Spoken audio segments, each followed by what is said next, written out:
right, it is SDH AM. John here, you there. Thanks for dropping by as you always do. It's Friday, which means, honestly, it means really only one thing. Well, actually two. I mean, when you have to get things going on a Friday, that means we do this.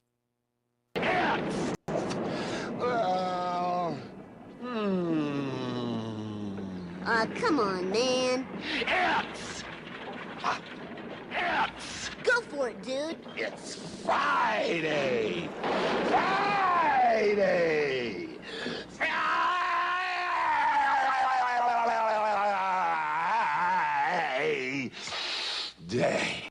Evening Bam.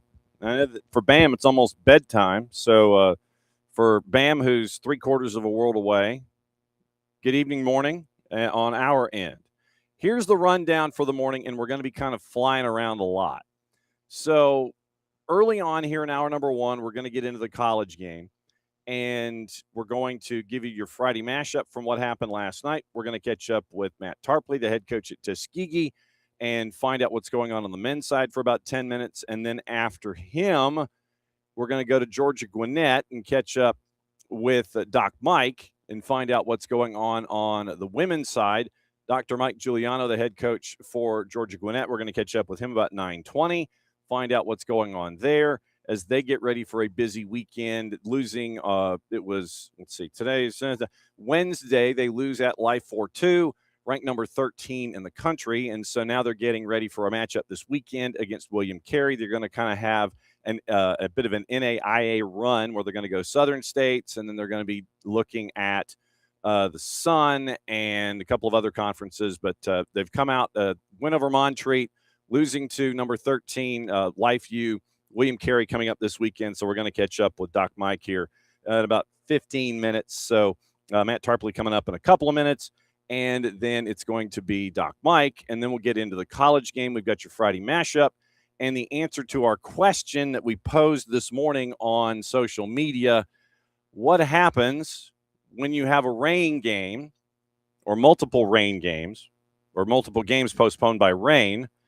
And the answer is with Maddie and Jason, because the short version is your second match of the day that was supposed to kick off at 7:30 didn't kick off until 10:48, which meant it wasn't over until about 1 o'clock, which meant that unless they found hotel rooms in Macon, Jason got home about 2:30. Maddie got home about 3. So if you see them today and they're a little groggy, that's why. Rain absolutely destroyed the start times at Mercer last night for the matchups against NC Wilmington and Georgia Southern. The 5 o'clock didn't start until 8. The 7:30 didn't start until 10:48.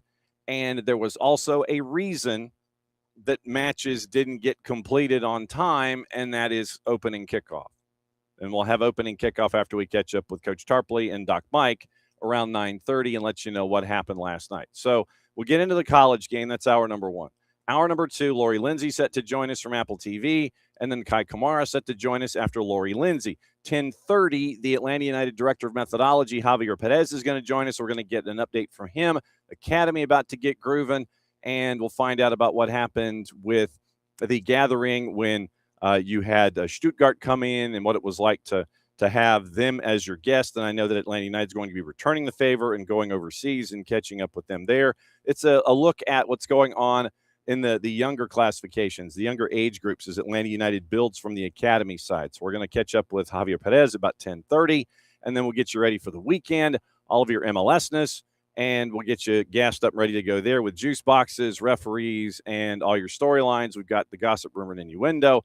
With the transfer window kind of dying, we'll find out what's going on there, and we'll see who might be moving. Emi Martinez looks like he's heading to Chelsea on a 2-year deal. Looks like it's €7.5 million on the move over, and we'll find out what it looks like there. All right, we're going to dial it up, bat and lead off. He's our Ricky Henderson or our Rod Carew today, and for this, we go to Tuskegee, find out what's going on with Tuskegee. And Coach Matt Tarpley going to hang out with us here, bat and lead off. And so what's the word, Matt? How we doing this morning, John? Well, you're the one who's kind of busy building something from scratch. I figured I'd bug you for 10 minutes and find out what's going on. Well, we're staying busy, working hard, kicking off the inaugural season. You got a match tonight. What's study hall been like getting ready for Huntington? So we had Huntington last night. Last night. Okay. So nothing like a calendar. All right. So then how was last night? Not terrible. Yeah. It's the same problems that have been popping up preseason for us so far. We're struggling to finish. We need to be more clinical in that final third. Defensively, we were pretty sound. I think we only allowed 2 shots. However, we gave up 2 own goals and ended up taking a 2-0 loss last night, which, that's just tough. I think long run, it'll do us well. I think we'll be able to learn from this. I think our guys needed, the kind of punch in the gut to, get them refocused and help them understand that they're not, the kings of the world that maybe they think they are. We've got a lot of really, really talented freshmen, and, they know they're talented. And being freshmen, they have that ego and they think maybe they're a little more ready than they actually are.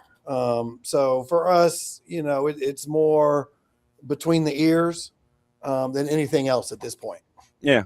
Then before that, earlier this week, it was the matchup against Faulkner, and now you're heading to Jackson, Tennessee this weekend. Third match in 6 days. This will be a different kind of a test where you kind of get to figure out their constitution and where they are when it comes to having to do quick turns and things like that. It's a new kind of a challenge for them. Yeah, one that when we were putting the calendar together, we knew we wanted to try this out pretty early to pack in, 3 real quick. We did a Monday, a Thursday, and a Saturday. That's a lot in 1 week. But I need to see, how the boys are going to handle those stressors. How will you handle your recovery, preparing your body for the next one on such a short turnaround. We'll give them, we'll have about 5 or 6 days off after tomorrow. So we'll give them time to get their bodies back in decent shape. But yeah, we're looking forward to it. It's our first little road trip. So I think it'll be good to get the boys off campus, spend some time together. Nothing like a 6-hour bus ride to develop some bonds and build some relationships. And then Union's a really good side, so it'll be a tough test tomorrow afternoon. When you mentioned all of these different little challenges and things like that, what have been your, you mentioned it a little bit where you have a very talented group of underclassmen. Yeah. And, if I remember my Greek correctly, sophomore was wise fool.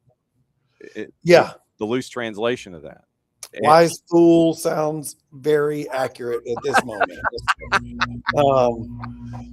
Last night I think was a prime example, and I watched the game when I got home because I'm a glutton for punishment, like that. And so I got home a little after 11 and then watched a 90-minute match. We were way too emotional, right? And I think that shows our age and our maturity level. And when a call didn't go our way, they were dramatic about it. The sky is falling type of stuff. When a pass wasn't played to them perfectly like they wanted, they were demonstrative and, they looked like a bunch of 5-year-olds. Yeah, that's it. Right? We're a bunch of 5-year-olds throwing a temper tantrum. Oh, wow. And that's what we talked about after the match, that we've got, and all that's, up here, right? Their skills and their feet are fine. It's what's going on between their ears that is holding us back at the moment. And I understand that's, being 18, 19, 20-year-old guys. But we've got to work on that. I sent the boys, Coach Mike Getman from over here, that was at UAB for a million years, sent me something this week on the mental game. And I loved it, and it was beautiful. And I forwarded it to the guys. And I think that's the part that we're going to have to get a grip on if we want to see some success going forward. Faulkner and Huntington in the rearview mirror. Union coming up in Jackson, Tennessee this weekend. What has it been like for you and the staff hitting the ground running? Obviously, we talked before everybody hit campus, and now that everything is for reals, what's it been like for you and the staff piecing this together? We're enjoying our time with the boys, right? The soccer we love and we enjoy, and they're willing participants, and they work hard. They did really well in preseason. They embraced the suck, right? They went through all their fitness testing, and they did well. Surprisingly, they had done what we had asked them over the summer, and so they showed up, in shape and ready to go. The transition from high school club, we've got a lot of freshmen. Last night at Huntington, we started 8 freshmen. Yeah, right. And they're really talented guys, but that's where the headspace, rears its ugly heads. But we've had a good time. We did some really good bonding. We got some good excursions. I think the boys really enjoyed the trip over to Atlanta. We went and toured the new National Training Center, the U.S. National Training Center, and we're their guest for the day. And, that was an amazing experience. And I think the boys really learned a lot and spent quality time together on that little excursion. So we've enjoyed that part of it. The soccer's groovy, getting classes started and getting acclimated to living in dorms and, dealing with their schedules, has been tricky at times, but, we're excited to get out there and play, and the boys are enjoying competing. Dr. Mike Giuliano from Georgia Gwinnett coming on here in the next couple of minutes, but we wanted to get our progress report from our friend Matt Tarpley out at Tuskegee. And when you have all of these freshmen, and then we mentioned the demonstrative nature of 18-year-olds where it's either you're dealing in extremes. There's no middle ground of trying to it's like understand that there is a curve here. It is a laugher. It is a bell curve. It is not anything that everything's 100 or everything is 0. How difficult is it to have them understand the patience of the flat line and being at 50 and not getting too high or too low? Yeah, that's my challenge right now. If we can achieve that and just maintain composure for 90 minutes, not celebrate like you won the lottery when you score a goal, and don't act like the sky is falling when we concede. That's our mission, and that's my biggest challenge at this point. And so we'll have to spend some time. We've got a sports psychologist that's working with the boys, and he and I will be talking probably on the bus this afternoon. And we may set up something for this evening once we arrive in Jackson, where we can do just a Zoom session with him, because these boys have got to understand that through the ups and downs, we have to stay even keel. Right. And we've got to be able to keep our composure in order to perform at maximum efficiency. I'm going to take care of some business here on the air and break the fourth wall. Is it okay to call you after the show is over? 100%. Yes, sir. Okay. Because I just wanted to catch up with you on a couple of things off air. Absolutely. In addition to what we're doing, you realize this is going to turn into a regular thing this season, by the way. No, I love it. You're a super smart guy, and you ask great questions, and you get me thinking about things. And so, no, I love this and appreciate it. Yes, sir. And we get to talk about North Lake Tower Festival and AMC Theaters and North Lake Mall. Trust me. Yeah. I had a conversation with the baseball coach out at Providence Christian Academy earlier this week. And, we were flashing back and reminiscing about those good old days. Yeah, it's good times. But it's always great to catch up with you. Obviously, Huntington in the rearview mirror with the win on Faulkner, and now you're heading up to Jackson, Tennessee this weekend. It's always great to catch up with you. I will catch up with you after the show about some logistics, and we'll do this on a regular basis. I can't wait to catch up with you next time, Matt. Thank you, John. I appreciate you. There he goes. It's Matt Tarpley, right. Head coach at Tuskegee, and they're heading up to Jackson, Tennessee to take on Union. That is going to be tomorrow afternoon, 4:00 local time. And I got to catch up with Coach Stevens on the other side and find out what's going on the women's side. We'll do that next week. I'll shoot him an email, and we'll do this since this is their first year of being, online and everything. We'll catch up with the two of them and just kind of learn about the growth curve. So that is life at Tuskegee on the men's side. Now we're going to go to Georgia Gwinnett, find out what's going on the women's side. We bring in Dr. Mike Giuliano. Greetings, Doc Mike. Hi, how are you? I'm doing well. Rough night the other night, but in a lot of ways, it was somewhat hopeful. So we're doing fine. All right. So what were the lessons after what happened the other night? What has stuck with you now that that one's in the rearview mirror. So, life. so if this were a movie and if we were the good guys, most movies have unbelievable adversity that the good guys have to face, and you think they can't get out of this, and then they do. John, if you would have asked me on July 1st, I just said I have the 3 best striker recruits coming in the NAI in the country. I still believe that. I had Division I coaches calling me, how'd you get so-and-so to come?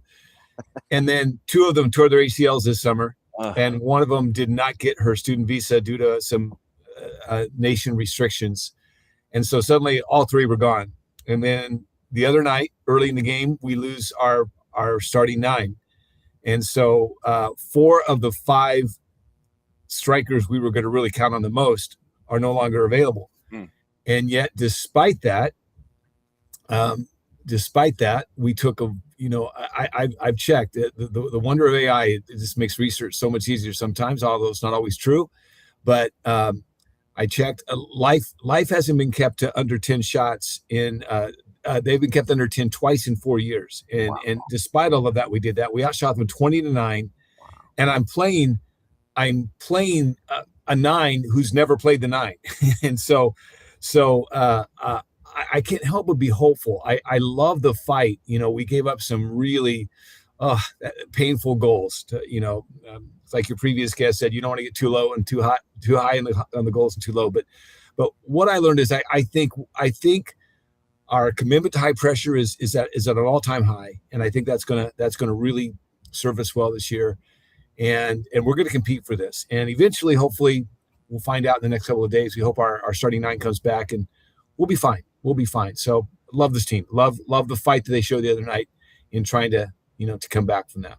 Well, and and you mentioned the challenges of this. I mean, it's for that particular player or those players that you have these conversations with. It's like, hey, I need you to do something that's outside of your comfort zone or something that you haven't done in quite some time. I need you to kind of rework your brain here a little bit, but you got to do it on the fly for me. It's not something it's like, okay, you got to cram for this test and then you got to get out there and do it. There's no like learning. It almost seems like it might be easier in a pinch to just sit there and say, hey, I need you to do this, to where they don't have to think about it. They just get to go out and do it. Does that make sense? Right. No, it does. And I think, it was, looking back at retrospect, it was almost a funny moment. We're sitting there on the sidelines when Gabby, our starting 9, is on the ground, clearly in great distress. And we go, well, what are our options now? And so now we're not looking at what people on the striker depth chart. We're looking at people on the other depth charts, and sure enough, we decided, I think you nailed it correctly. We were asking not only who has the skill set to play to get us some goals, but who has the mindset, who can transition. I'm a wing back, and now suddenly I'm playing 70 more minutes at striker. And because I think she got hurt with about 20 minutes into the game. And so we did. Her name's Frida. She's from Denmark. She's a wing back, but she played phenomenal up there. And what we did in the second half, again, I'm never happy with a loss. I mean, who is, right? Part of it was we just had no adversity at that point. Take the 3 friendlies in the first regular season game. We'd outscored them 13-0. We'd given up 7 shots in 4 games total. So this is our first shot at adversity. To see us respond to adversity the way we did, I have to feel somewhat confident that we've got the right mindset for this season. Now, do we have enough pieces that can put the ball in the goal? That will be the question mark. When you look at your roster, and this is taking class out of it, upper class, underclass. Sure. When you have, I think it was 17 internationals as a part of your beginning of the year roster. Right. And they're not coming from the same spot. It literally is like, Rand McNally and Webster's are working for you overtime. Right. What's it like to integrate Canada, the US, Georgia, Europe? What's it like to integrate all of these pieces to have the roster that you have? How difficult is that for your group? Well, first of all, real quickly, it's a blast. It just to the different types of humor, the different types of communication skills, the different foods, everything. We've really loved having so many countries on our team over the years. But I tell them, I tell them, right away, when I'm recruiting them, I say, look, here's what you need to know. We are obsessed with high pressure defense. I'm a Jurgen Klopp, disciple. I really believe, in that approach to the game. And I said, and secondly, we're going to play small diamonds all over the pitch, and we're going to possess, look for our chances to go direct, but that's out of the small diamonds. You will make small diamonds everywhere. If you're not comfortable with either one of those, you can't play here. I tell them that in the recruiting class. And of course, everyone, oh yeah, I'm comfortable with that. And you find out, the soccer in Europe, for example, most of our overseas kids are from Europe, is beautiful football. It's very high soccer IQ football, but high pressure is team to team, right? Some teams have no interest in that. They want to sit back and sort of park the bus and then counter, Real Madrid like from a few years ago. But we're not interested in that. We did that. John, to be honest with you, I sat there at the national selection committee last year. I was on the committee. Back they had coaches. Now they don't have coaches, but back there. And they said, well, what do you want? When you come in the room in a few minutes, what do you want to see? I said, well, there's 40 teams. I just don't want to see blank. Anyone else, any of the other 38 will be fine. And of course, John, I walked in the room and it was blank. It was Kaiser, the team that would win the national championship. Yeah. And so we sat in, which is completely against our team ethos. Mm-hmm. And I know I'm probably being stupid here, giving scouting reports for anyone watching that might play us, but I'm not going to do it again. We are a high pressure,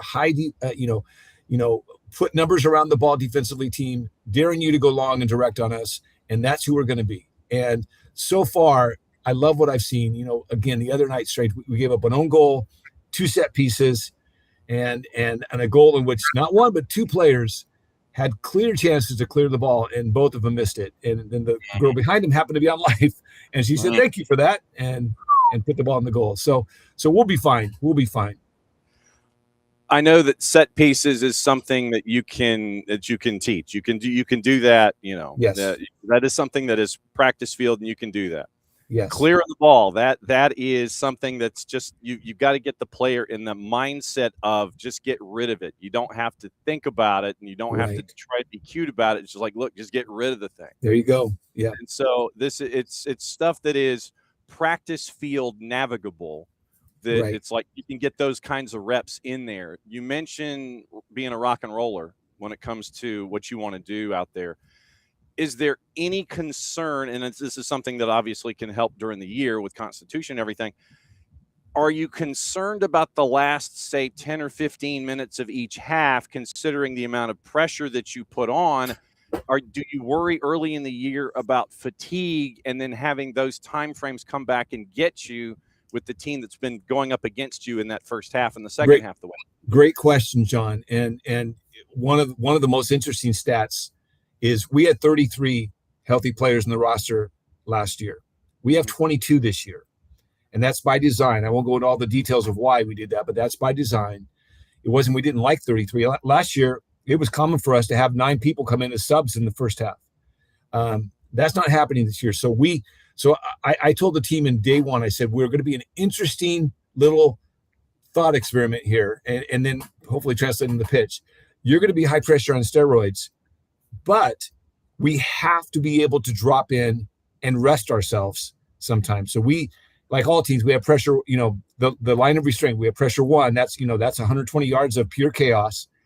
We have pressure 2, pressure 3, pressure 4. 4, I don't know if I could ever bring myself to do again. It's like park the bus, put 11 in the box and hope for the best. Sort of what England did against Mexico, or 10. I guess they had a man down. But we have gone to pressure 2 and 3 quite a bit because we have to. I'm playing people a lot more minutes.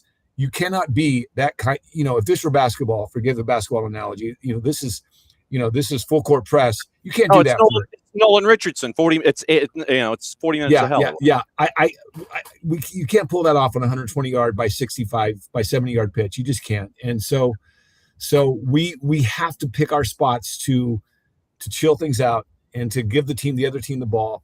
So far, it's worked really well. Now the other night, we didn't so much. We haven't given up any goals all season long. That was our 5th game, and we hadn't given up any goals our 2nd regular season game.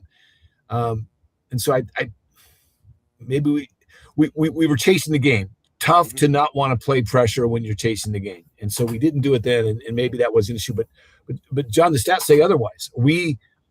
And I think the wonderful coach they have there would agree. We dominated the second half. We hit the post.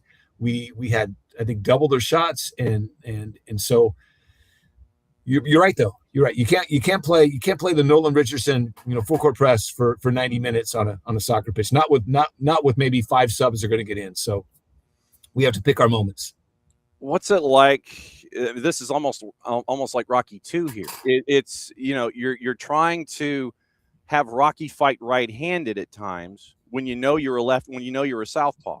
Yeah. It's got to be a bit of an odd juxtaposition at times where Rocky's fighting right-handed, and then then it's all of a sudden Mickey says now, and then you get it all squared away. Well, here's the challenge with that. Yeah. So when we drop into pressure 2 or pressure 3 or pressure 4, it's still high pressure, just with a much lower line of restraint. Okay.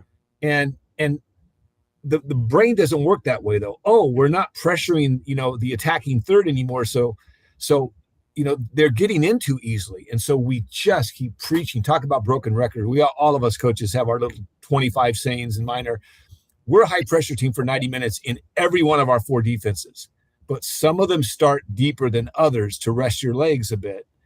And you're right though. You're right. It could be challenging to do that. And then out of the fire, or out of the frying pan into the fire. On Sunday we played the team that probably has the best history of wins and losses in the last 10 years, and they just tied number 1 in national champions Kaiser. So nothing like a lot of fun to see if it works this weekend. But we're going to have to pick our times to be left-handed Rocky if we can. Yeah, well, and you mentioned William Carey, and looking at your schedule, it is Southern States, it is Sun, it is all these heavyweights, and I mean, you've never been one to sit there and back down from any kind of a challenge.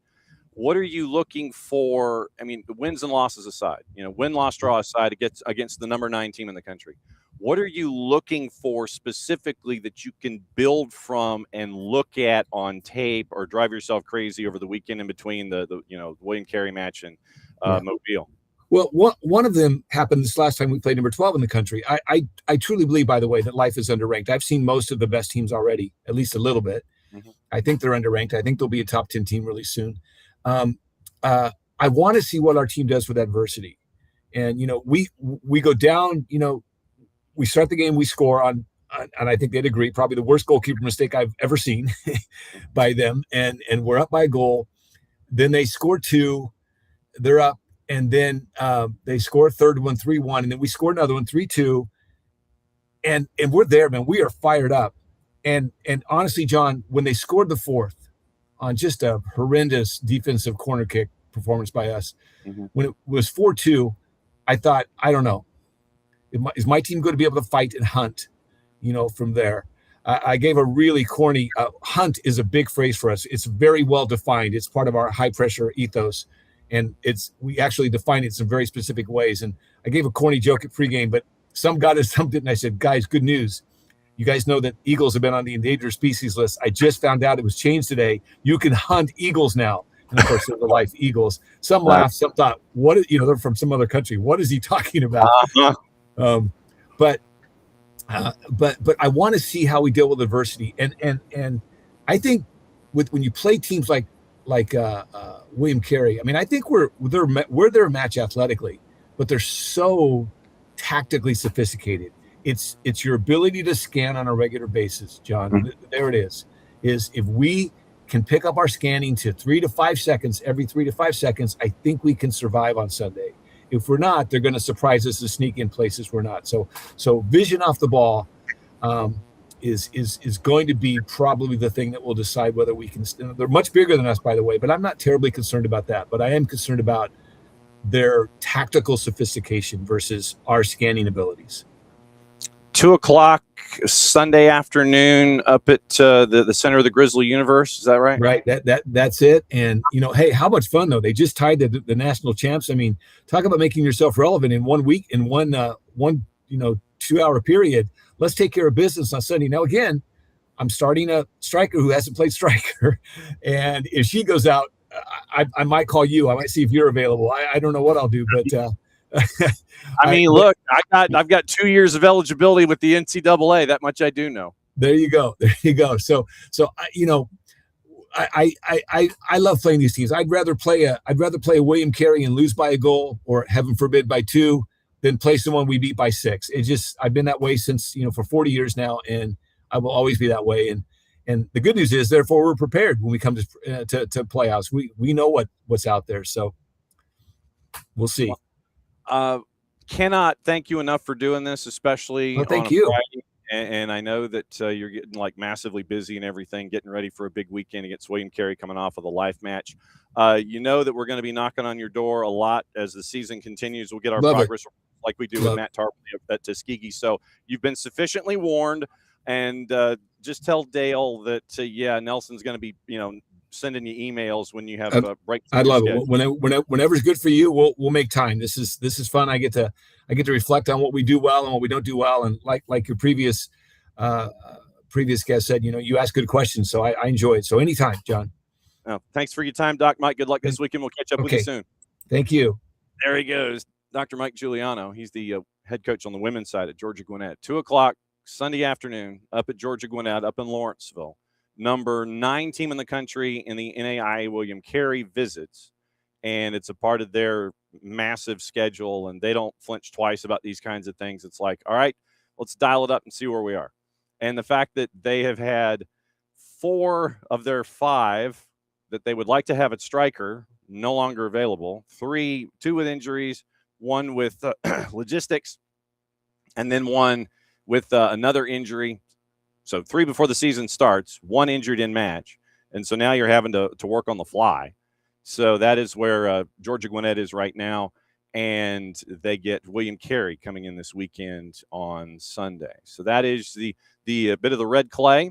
And that gets you kind of kicking as to what's going on. All right. So since we are in the college section, Lori Lindsey set to join us in a little over 20 minutes, and then Kai Kamara at 10:15.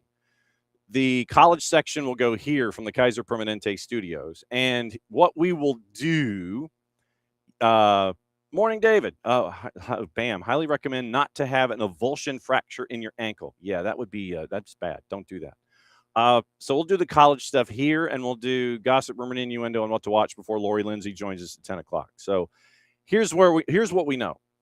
Opening kickoff brought to us by our friends Black Pitch Coffee, blackpitchcoffee.com. You start your day with the most important stories in the game, the right way to start your morning. Black Pitch Coffee, part of the SDH community, showing up at events all over Atlanta. Try their home blend made with beans from Brazil, Guatemala, heavy bodied, notes of walnut, semi-sweet chocolate, and a rich world-class finish. Opening kickoff, powered by Black Pitch Coffee and blackpitchcoffee.com. So for those of you that were looking on social media and you saw what I was teasing this morning, what happens in matches, it's what happens when rain kind of pushes everything back. And for those of you here in the Southeast, you know that the rain can get kind of stupid. And you don't know where it's going to show up. And legitimately, I have had the discussion with Jason about microclimates for years. And Jason looks at me like I've got 9 heads, more than normal, basically. What I discuss with Jason when it comes to the idea of microclimates is that there's always these locations wherever we live that, because of one thing or another, lack of elevation, increase of elevation, near water sourcing, that those sections of geography will be a little bit more susceptible to precipitation, rain, what have you, than other spots. That's why it could be raining in one place, and then 4 miles away it could be completely and totally sunny or just thick. And so I've always maintained that there are microclimates that are certain places where they're more susceptible, and they're going to get the rain first over somebody else. Middle Georgia is one of those places, and it is legitimately, you'll see there are there's strips of geography in Middle Georgia where you know that the heavy rain is going to come and hit these spots, and it won't hit others. And it will train, and it will go through, and you will have multiple opportunities for the rain and the thunderstorms and all the noise and the lightning and everything. They'll take over afternoons this time of year. And the fact that Mercer University is in one of those stretches of geography where they are just open, and it is like the train's coming down the tracks and Mercer is right there, and it can happen pretty much on a daily basis. I was in Columbus yesterday, and Columbus, if you draw a line, literally geographically, Columbus, you can go a straight line as the crow flies from Columbus to Macon. But there are parts of Columbus that don't get it, that don't get that rain, and you'll see the thunder, you'll hear it, but you won't get the rain attached. 7 miles one way, 7 miles the other way, it'll happen. Didn't happen for me in Columbus yesterday because I was trying to get a couple of shoots done for the high school version of me. But the noise and the thunder and the lightning that I saw in Columbus happened in Macon. Because of that, there were 2 matches yesterday that were supposed to go down. The men's side, Mercer and UNC Wilmington, was supposed to start at 5 o'clock. Then at 7:30, Mercer and Georgia Southern women were supposed to start. Because of all that rain that I saw in Columbus and didn't get in Columbus, Maddie and Jason got it in Macon. And so the 5 o'clock turned into 8 o'clock. And the 7:30 turned into 10:48. So, 3 hours and 18 minutes. The 3-hour part, the 5 to 8, was normal because that was precipitation based. The 10:48 kick for the 7:30 kick would have been a 10:30 kick, except for one thing. Courtesy of ESPN Plus their own selves. Maddie and Jason. 8 minutes to go, regulation. That's about the only thing in time wasting, because that can happen at the beginning, at the end of games too, as the Seahawks have it collected, as we have the sprinklers going off on Okay, now look, I was joking earlier when I said that we're running out of things that we've never seen before. This is another one that I've never seen before. It was a joke.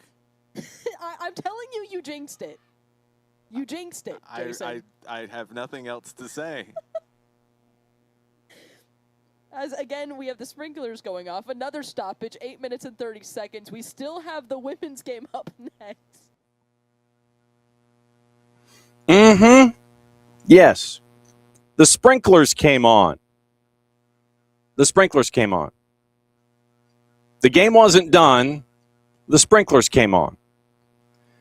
And the sprinklers stayed on forever. If you go back and watch the replay of the match, if you have the plus, they've truncated the delay. So you're not watching Maddie and Jason fill for 15, 20 minutes. But that was the other reason that the 7:30 turned into a 10:48. Was because of 8 minutes to go in the men's game. Literally 30 seconds after a goal was scored. You have the keeper go down. And then you have the sprinklers come on. The sprinklers were on a timer. And it was only on one side of the pitch at Mercer. It was on the far side near the benches.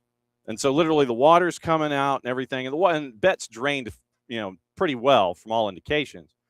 But you had the sprinklers that were on a timer because, as Jason would say in the broadcast, you got sprinklers that are on timers because you assume that no one's going to be there at that time. Lights are going to be off, maybe, and you're going to get water and just, you're going to water the surface after the 2 matches you had scheduled were played. Because of Mother Nature, you hadn't gotten through the first one yet. Sprinklers were doing their job. Sprinklers were like, hey, yeah, bro, we're doing our thing. But they were on a timer. And I don't know if anybody had the keys to turn the timer off. Because I would imagine they probably are on, the sprinklers are on for about 30 minutes. I'm guessing that because the delay, I think, was 18, that they finally got them turned. Excuse me, they got them turned off somehow. And you end up with that delay. And then you ended up also, while the women's teams were warming up over on the second field, the sprinklers over there kicked in. So this is what happens when Mother Nature comes and sits there and is really throwing a wrench in everybody's plans. So you had rain create a 3-hour delay. you had the sprinklers create another 20 minutes and then truncated some women's practices before they were getting ready for their match. So if you see Maddie and Jason today, if you are out and about on a Friday and you see Maddie and Jason, now you know why they look like death warmed over. Because like I said, game ended about 1. Jason got home probably about 2:30. Maddie got home probably about 3.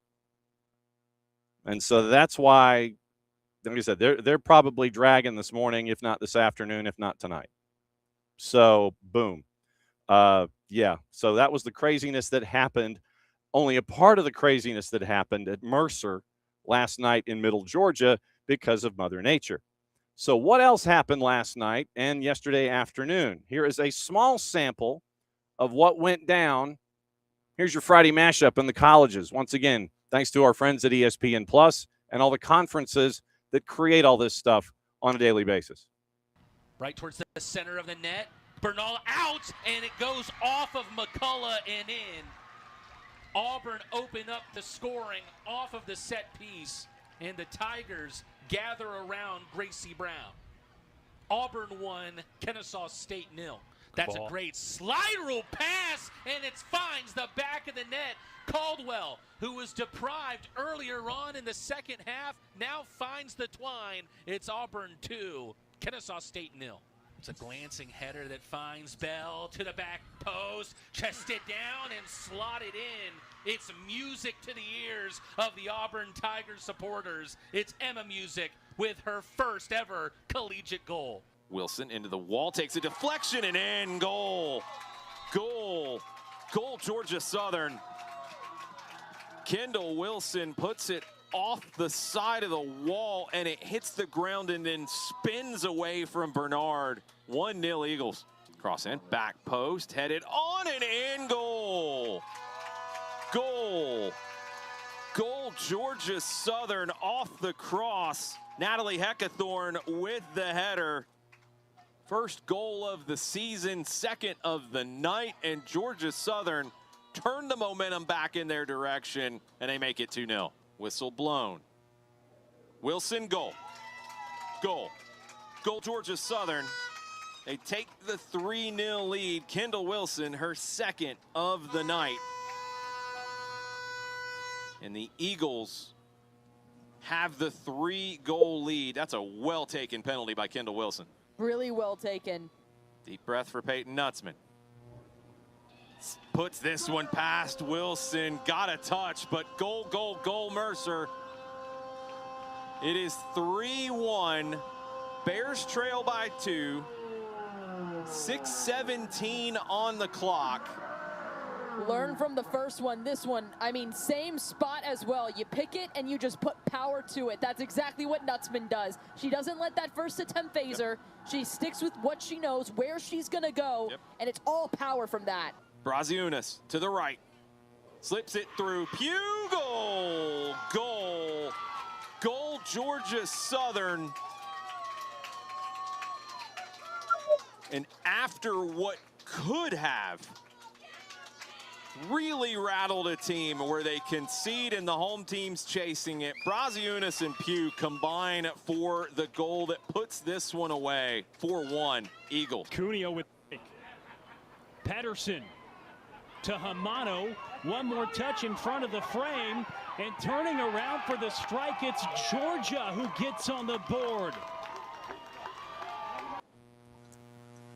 Now to kind of recap what you heard, and that was a bit of what happened yesterday.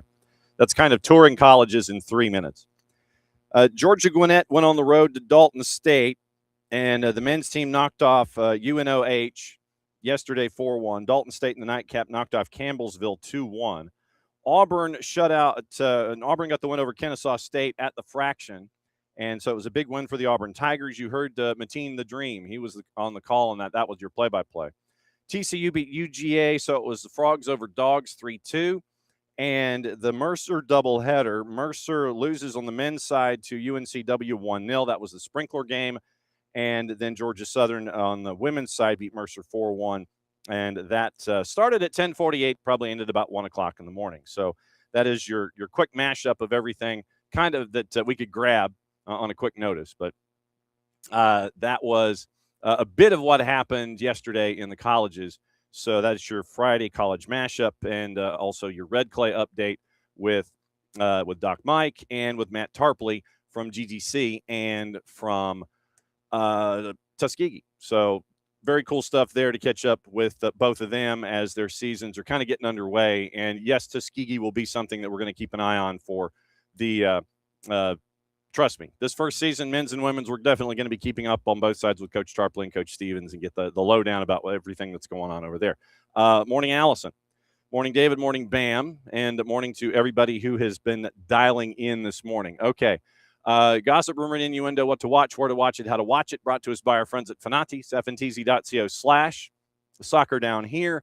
And looking at the idea of very, very busy weekends now that the Prem is back up and running, quoting our friend Nick Alifi.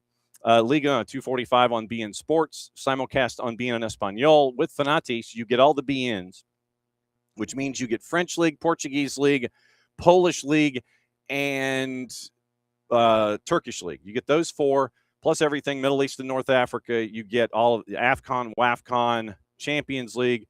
You get the CAF. You get all the qualifiers for the World Cup tournaments. Doesn't matter what age group. It's all there at Fanatis. And the 4 European leagues that they have. You get all the BNs. You get tap-ins to Tigo Sports. You get tap-ins to CATV, which means you get Libertadores, Sudamericana. With TIC, you get the Copa Argentina. You get TVV out of Venezuela. Liga 1 Max Pro out of Peru. You get Nuestra Tele. You get a lot of the A and B divisions down in South America, all at Fanatis. Now, FS2, Canadian Premier League tonight, Atletico Ottawa and Inter Toronto. That's at 7 o'clock. USA starts your Bundesliga coverage at 2 o'clock. Bayern Munich and Stuttgart, 3 o'clock. It's Friday Night Football, Crystal Palace and Manchester City, being an Espanol simulcasting Liga. ESPN Deportes, doubleheader in La Liga.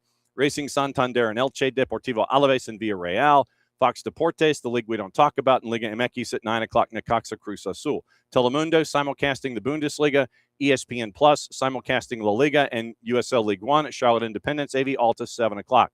Fox ONE, the league we don't talk about. 2 games in the Canadian Premier and Liga MX doubleheader at 9 and 11. Fandango. Yes, you heard me right. Fandango. Simulcasting the Bundesliga at 2:25. Fox Soccer Plus, league we don't talk about. Canadian Premier League, the Super Forge match at 7. 4 games in MLS Next Pro on OneFootball, MLSNextPro.com, and the Major League Soccer YouTube channel. It is Young Reds hosting NYCFC 2, Inter Miami, and Atlanta United 2. Our coverage starts here on the network at 6:30 with the pregame show. I'll have your pregame show with Jason. Jason will have the call, and I'll have the halftime show with you as well. And remember, must win for Atlanta United 2. They got to keep the beat to stay up to the task in the Eastern Conference. If they win temporarily, they could be as high as 4th. Colorado Rapids, Ventura County, St. Louis City 2, and North Texas in the Western Conference. Paramount Plus, Scottish Championship at 2:30, Serie A 2:45, Wrexham, Birmingham City at 3 o'clock. Peacock simulcasting the Bundesliga. Veeks has your Argentina LPF action, 6 and 8:30. You also can get that in Fanatis. Liga MX doubleheader, 9 and 11. Women's side, DAZN USA Frauen Bundesliga, 12:30. NWSL Plus, San Diego Racing Louisville. Gainbridge Super League kicks in. Fort Lauderdale United Brooklyn, that's at 7:30. Amazon Prime, Gotham and Thorns is at 8. Veeks has Liga MX Femenil at Toluca and Leon. And then tomorrow it is BN with Liga and the Primera Liga in Portugal. CBS Sports Network, EFL Championship, Serie A, Liga MX. NBC Premier League, 12:30, Spurs and Newcastle. NBCSN, Bournemouth and Everton at 10. USA doubleheader. Liverpool, Nottingham Forest, Coventry City, Hull City. That's really a promotion relegation 6-pointer this early. Bundesliga 12:30, Borussia Dortmund and Hamburger. BN Espanol simulcasting Liga and Portugal. ESPN Deportes triple header La Liga. Fox Deportes, the league we don't talk about. Telemundo Bundesliga 12:30 and Serie A 2:45. Tude N Sábado Gigante 7, 9:05 and 11:10.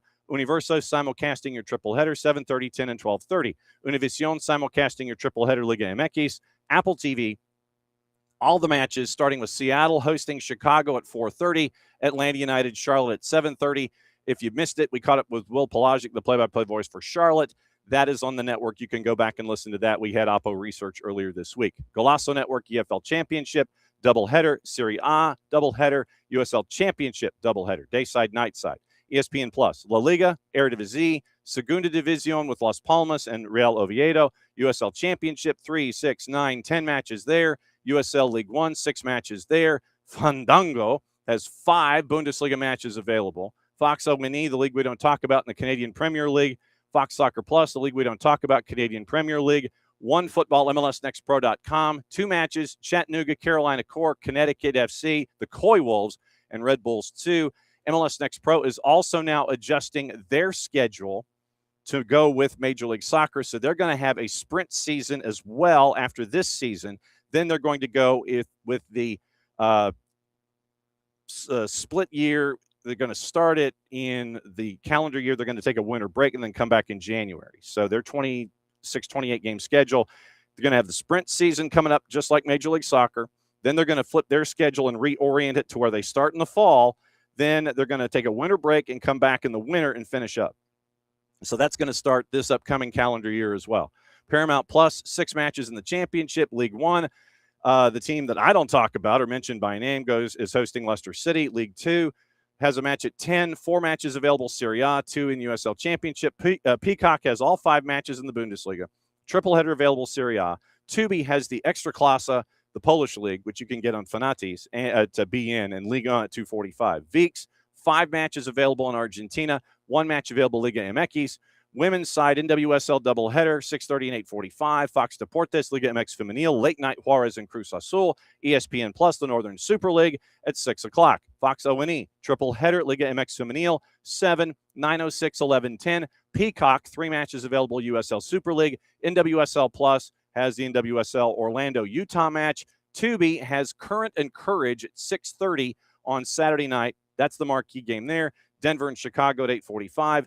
VEEX has Liga MX Femenil 7 o'clock. Now, Sunday, BN has Liga, Serie A on CBS Sports Network, Premier League NBCSN, Premier League USA Network, BN and Espanol simulcasting Liga, ESPN Deportes triple header, Fox Deportes Argentina, Telemundo Premier League and Serie A, to the NA double header Liga MX, Universo Bundesliga Serie A, Apple TV, Sunday Night Soccer, St. Louis City and Dallas, Golasso Network Premiership in Scotland and Serie A, ESPN Plus, Eredivisie, La Liga Segunda, Fandango has the Bundesliga, Fox O&E has Argentina, Saudi Pro, and the Canadian Premier League, Fox Soccer Plus, league we don't talk about in Canadian Premier. MLS Next Pro has 9 matches available.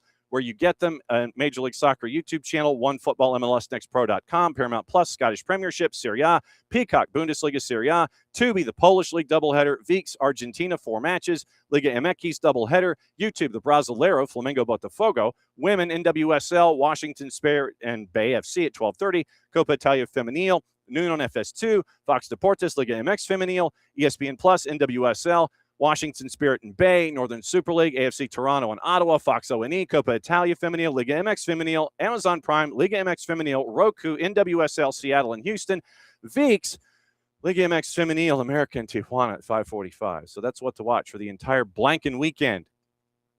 That's a lot of stuff. So you know what? It's time to take our hydration break. Brought to us by our friends at local Vine Beer, Wine, and Liquor Stores. 2 locations here in the Atlanta area. Once again, Johns Creek and Cumberland Parkway, Cobb Parkway right there. You go in, floor to ceiling, they got stuff. So if you've got a list, you're probably going to walk out with more than what's on the list. So thanks to local Vine Beer, Wine, and Liquor Stores for being great partners here with us here starting in 2026. So everybody hydrate as we get ready for hour number 2. From the Kaiser Permanente Studios, it is SDH AM.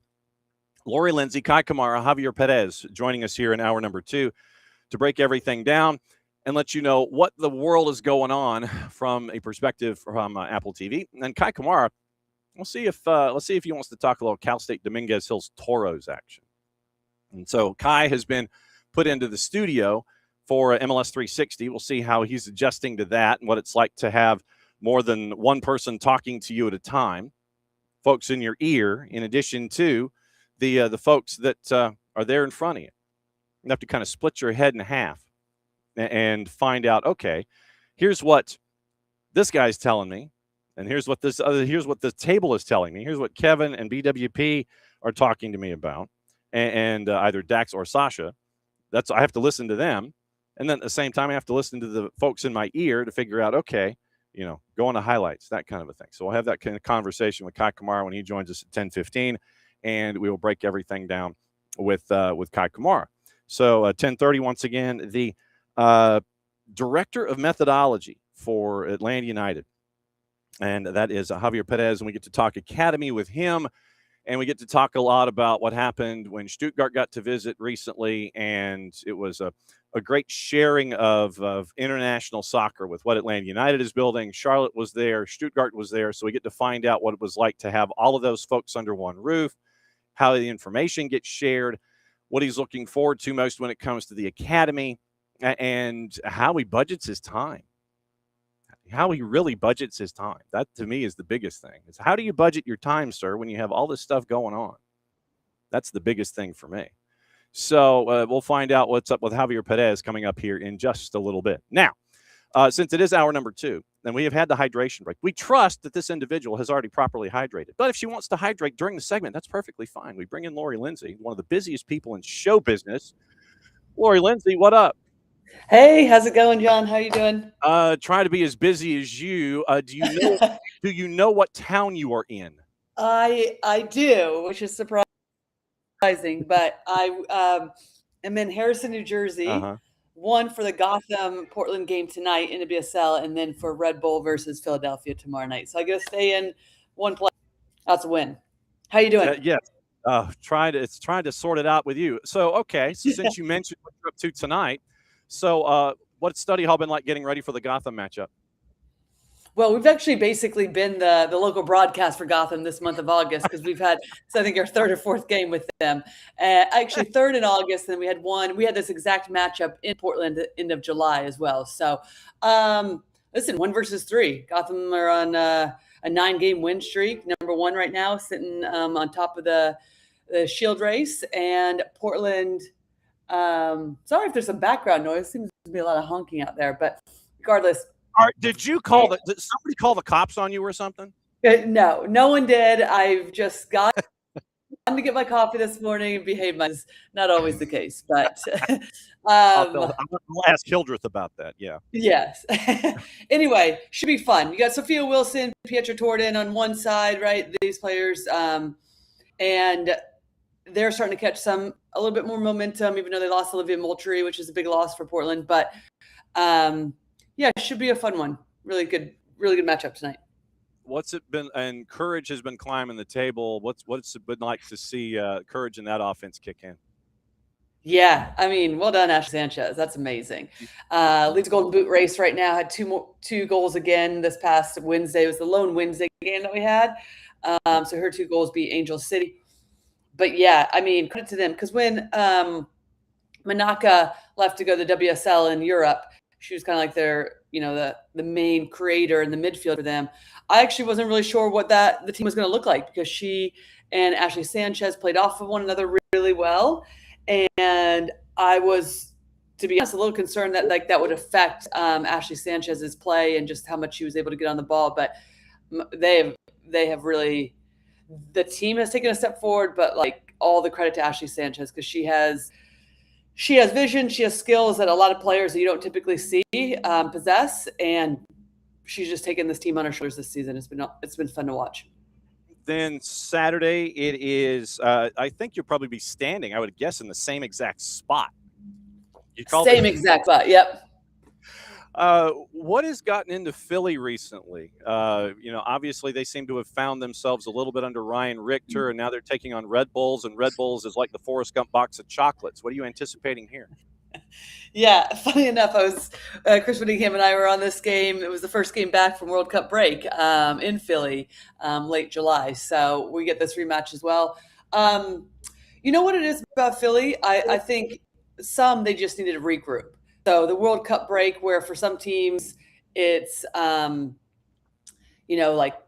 goodness, we can't really get the form back that we had prior to World Cup, and other teams use it as all right, let's just reset and use this as a new life or actually a new season. So I think first and foremost, that came at a really important time for Philly to be able to regroup. You get Kai Wagner, Kevin Sullivan now. Obviously, there's a ton of trust in him to play and perform, and it sounds like he's really gaining the respect consistently of his teammates. So they're allowing him to try his stuff and the pizzazz that he has in the attack. But I also think then belief and confidence obviously goes a long way. But I think outside of that, too, they changed up the press a little bit in the sense that that's where they were getting beat in like defensive transition and kind of, adjusted that in the sense that now they're able to, hold teams off a little bit better. So, yeah, they've been fun. Back to their old identity, it feels like.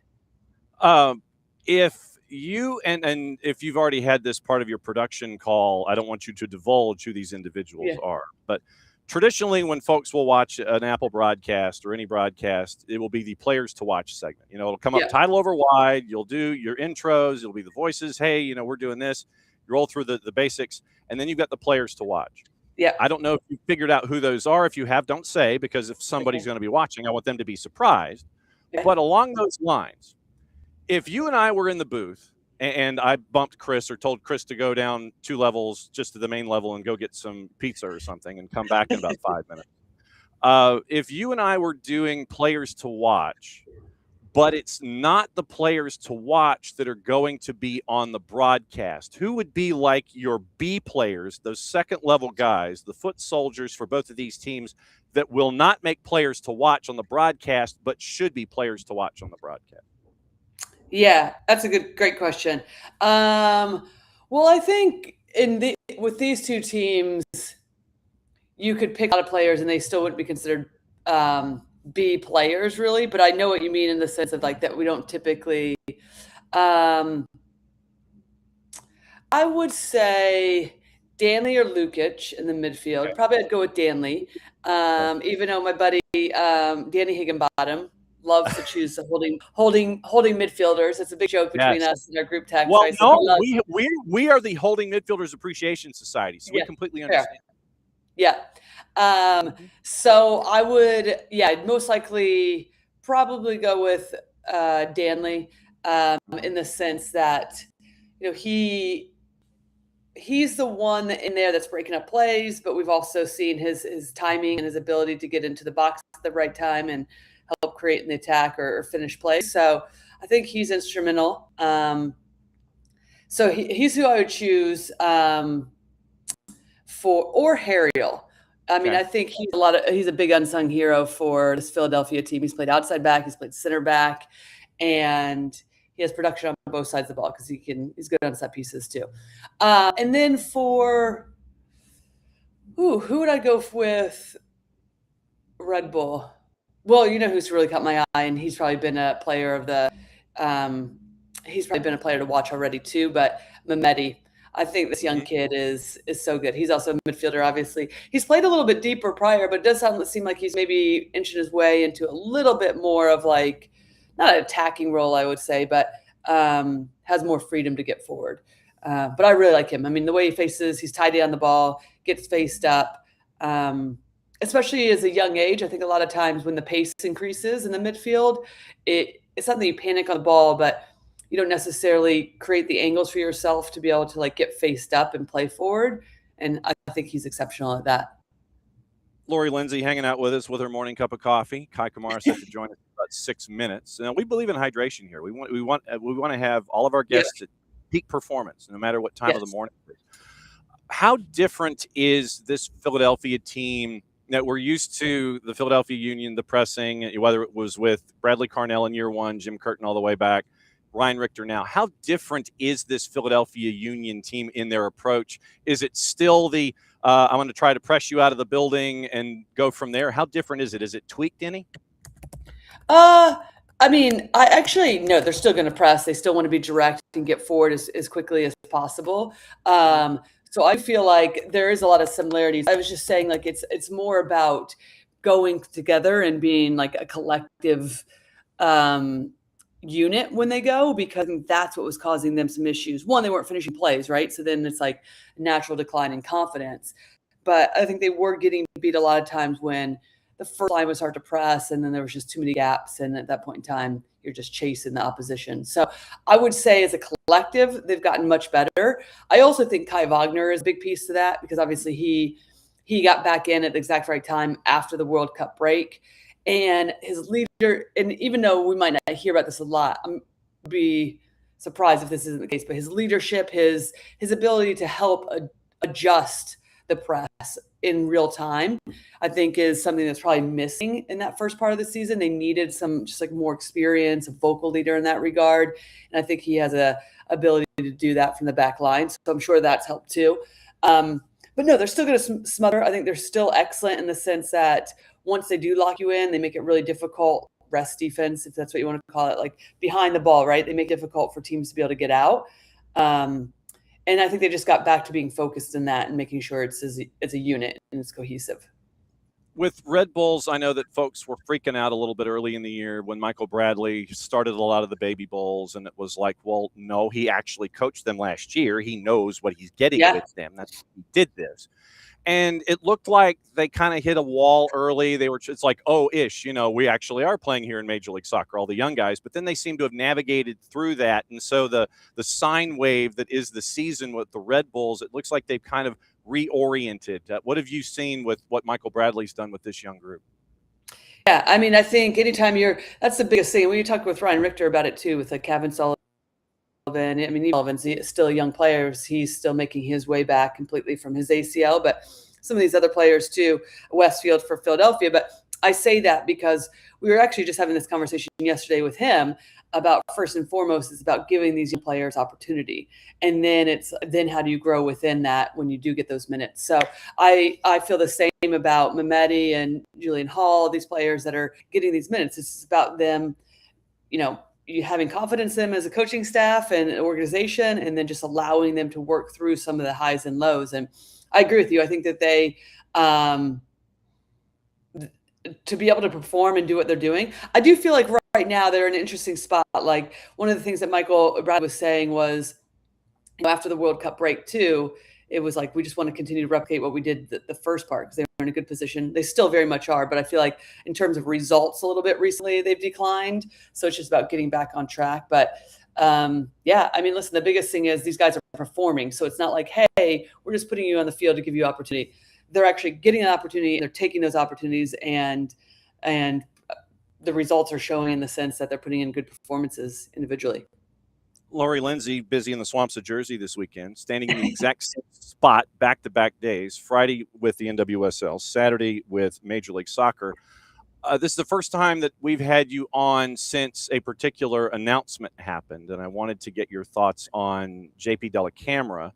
And, obviously JP is not going to be doing any more World Cups and things like that, still going to be navigating the play-by-play booth. I wanted to ask you, considering you and JP have been paired a lot, what was the first lesson in broadcasting that JP taught you, or that you learned from him, that has stuck with you the longest? Oh, goodness. I was just texting him, him, and Sharni Yerke, who's a longtime producer for both NWSL and MLS, and she was with us during the World Cup. She's the one that traveled with us through the stadium, so the three of us were together, and so we have a group message. And he's way funnier than a lot of people I think actually know, and so he's up for a joke. But I would say, I'm trying to think if I remember a first thing, because the thing about the thing about JP is I don't feel like he just instills wisdom. He just says some things every once in a while, and you're just like, but I would say the biggest thing about JP is his calmness. He is prepared, and he is so ready to go when that whistle blows. And prior to, right? Like the 2 hours were there stuff. But there is something about being able to channel energy in like the biggest moments where, like, if you're excited, if you're pumped up, that affects everything. That affects your voice. That affects how the cadence, the pacing of how you speak during a broadcast. And he's exceptional with that. He just is like so in tune with like what's happening. He's taking it all in. And I've really just been able to, I'll just watch. He's not always saying stuff. I mean, he's always, if you want feedback, he'll give the feedback, right? But It's more so just about watching how he approaches everything, especially with the longevity of his career. And I think that's the biggest takeaway for me is like, yep, take some deep breaths. Here we go. And then that just sets the tone for everything in terms of like the calmness within, and then the excitement can be brought to the viewer because there's a control, right? In that sense. And I mean, look, we even got the chance to see him call hockey when hockey totally. He tells me those stories. Yeah. Yes. The Atlanta Thrashers when he was here, and we got to share in that hockeyness. And but there's always this part of me that always sticks. I always am thinking that I'm always thinking John Paul Della Camera and Taikio. Literally, that was my first exposure was the MISL, and so I'm just waiting for that run-on sentence to happen at some point. It's amazing. Yeah, literally, because I'm 704 years old, and that was the first reference and the first time that I got to the JP Della Camera. Have fantastic calls. Continue your hydration. Go get some breakfast. Go get a workout, and we will catch up with you on the flip side. You know that this door is open on Fridays. If you want to vent your spleen and you're like, I got to get something off my chest. Yeah. You know, you can dial in anytime. Go get them, and we'll catch you soon, Lori. Yes, thanks for having me, and I look forward to coming back on. You got it. There she goes. Yeah. Lori Lindsey in the swamps of Jersey, 2 straight days. And so she's got NWSL tonight, Major League Soccer tomorrow. Swear to God, the busiest person in show business. I'd love to know how many miles she has, if she's like silver or gold medallion or whatever. Platinum. She's probably like uber platinum medallion because of all the miles that she has put in this year, every year. I'd love to know how many days she has matches. See, this is I don't know if she's got this on a spreadsheet or if she's going to have somebody do it for her. How many matches she calls, how many different leagues she's called, and how many miles she's gotten on her plane. Can she get on first if she wants to? It's like miles and points. Got to find this out. And how many matches she calls on average in a calendar year, because we didn't even get into Leagues Cup. She called the Toluca match on Leagues Cup. She had that this week. So she literally one of the busiest people in show business, Lori Lindsey. And so it's great to catch up with her and find out what is going on in the world of Lori Lindsey. And yeah, like I said, she's all over the place, absolutely all over the place. And it'll be great to continue to have her dial in here for the remainder of the season and find out what's going on. So one guest down, one to go. Kai Kamara set to join us when he gets to link in here today.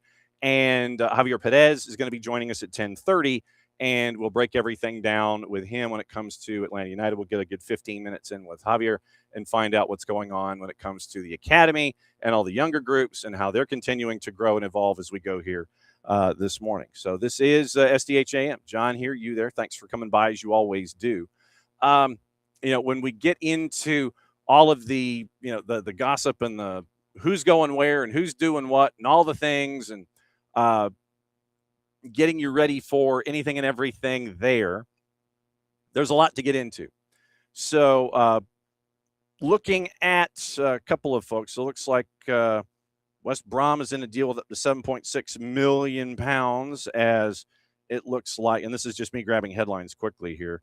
Manchester United's Toby Collier joining West Brom in a transfer worth an initial 3 million pounds, but could go up to 7.6 if certain performance metrics are met.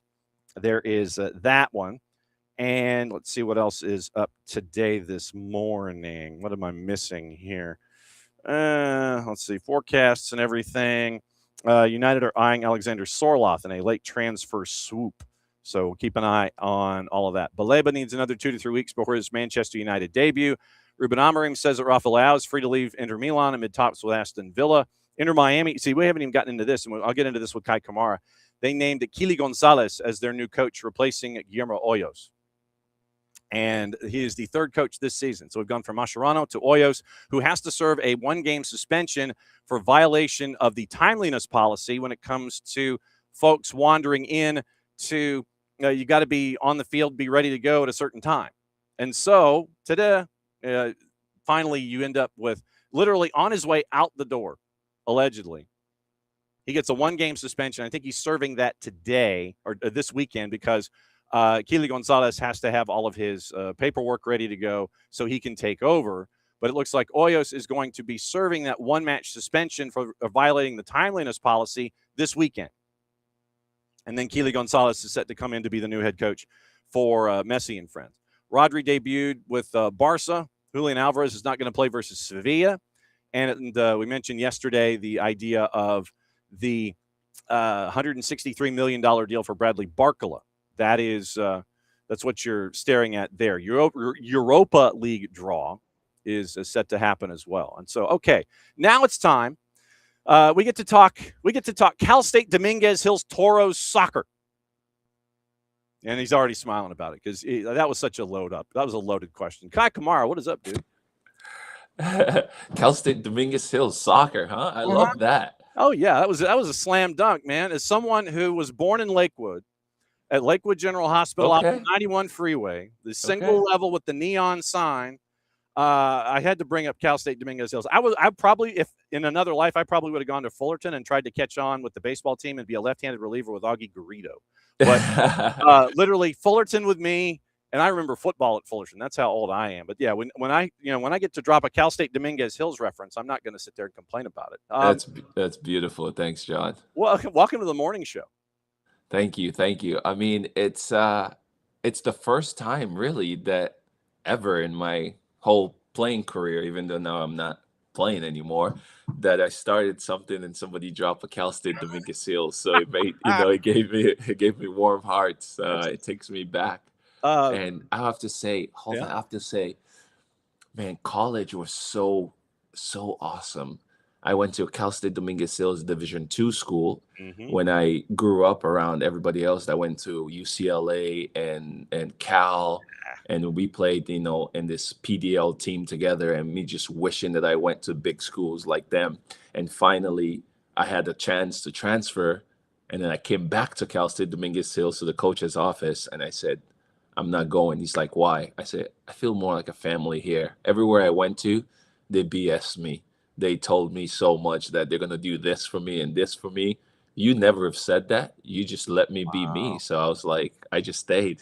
Wow. Yeah. Very cool. Now that you are no longer playing, you're on a different team. They have thrown you into the hottest seat known to mankind. They put you at the adult table and they put you in the middle, man. You got to put up with Egan and BWP and Sash and whomever. You're like center. You're the striker on that table now.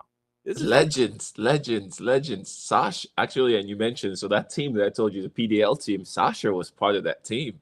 So I was looking at all these guys playing for the U.S., under 20s, like under 18s, like amazing. But being with the Apple crew, yes, it's different. Like I've been watching these guys, and usually I have to say I visualize myself being with them until I was finally with them last week, and I was like, guys, I'm a little nervous. You guys know MLS a lot more than I do now, but and BWP, I was always like, come on, Brad, stop scoring so many goals. You're getting too close to me,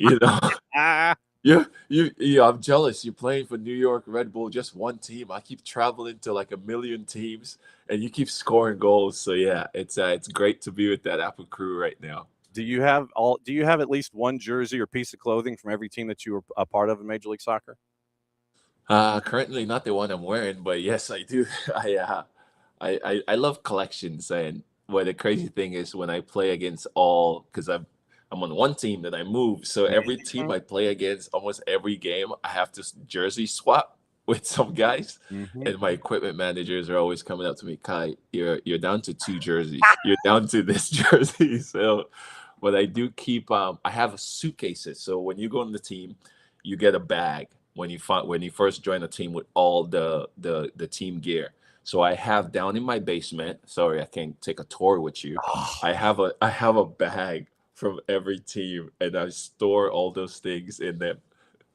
That's crazy. I wanted to ask, really quickly, because it's a new thing for you, and being there at the table. Yeah, you're shooting the breeze with everybody. You're bringing your knowledge in, but it's a different thing now, where you've got to kind of cut your head in half, where you've got to listen to what's going on in your ear, where they're telling you where to go, and then you got to listen to what's going on at the table. How difficult is it for you to get this skill set of cutting your head in half so you're listening to 2 conversations at once?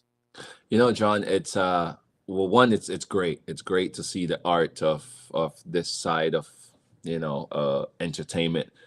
for me, but it was something I was always fascinated about when I moved from Sierra Leone and grew up in LA. Again, Los Angeles is Hollywood, so my cousins were in the movie Amistad, the movie about slavery. Really? Yeah, my cousin, my uncles, and all of them. So they were working on Amistad too. And that's when I started feeling like, you know what, I want to be in the movie too. So I started becoming so fascinated about, being in movies and things. So that was always a dream that I wanted to be an actor. So in 2015, I started taking acting classes when I returned back to the US after my stint in England. So I started doing that. So, getting more comfortable. But MLS has done something good for me throughout my career. They've always invited me to media days. They've always invited me to do little, commercials, little videos. So it made me comfortable a lot more. And finally, to be in this part of the spectrum, to hang out with these guys in studios and having the producers in your ears and telling you what to do.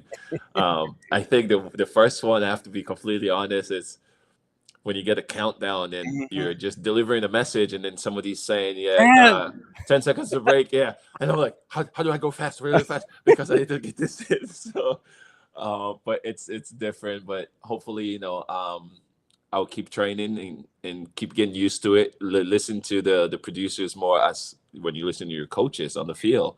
So, but it's good. It's something different, but I really enjoy the storytelling of things and more of the sport that I know, that I grew up with. So to be able to be out there and tell stories, but now also doing homework, the research and all that, to knowing all these things, it's really fun. Another couple of minutes here with Kai Kamara, Javier Perez, Director of Methodology for Atlanta United, joining us at the bottom of the hour. So when it comes to learning, are you more of a visual learner as a TV personality, or do you need to have things on pieces of paper to sit there and sift through and highlight and that kind of stuff?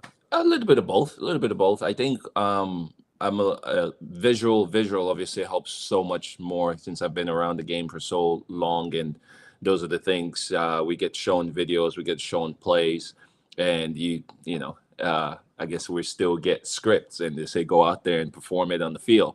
But at the same time now with this part, doing stuff, there has to be a lot more into it, a lot more documentations because of players and stats and those kind of things that you want to make sure that I'm delivering. If I say Messi has scored 13 goals and Inter Miami is have 40 goals against already, and it's not good. I'm not going to talk bad about Atlanta right now since I want to grow some audience in Atlanta. It's all good, dude. They won 3 in a row. Is doing well. They won 3 in a row, 2-1. That means they won the first set 6-3, and they got Charlotte coming into town. It's all good. Yes, no, it's great. But yes, definitely, I think I do a little bit of both, and I enjoy that part to actually do the research and have some things in front of me. But again, being part of soccer for 2 decades, 20 years of playing professionally, for me, the visual, when I see things and I see plays and I did my coaching license, I see videos, I can analyze those things also.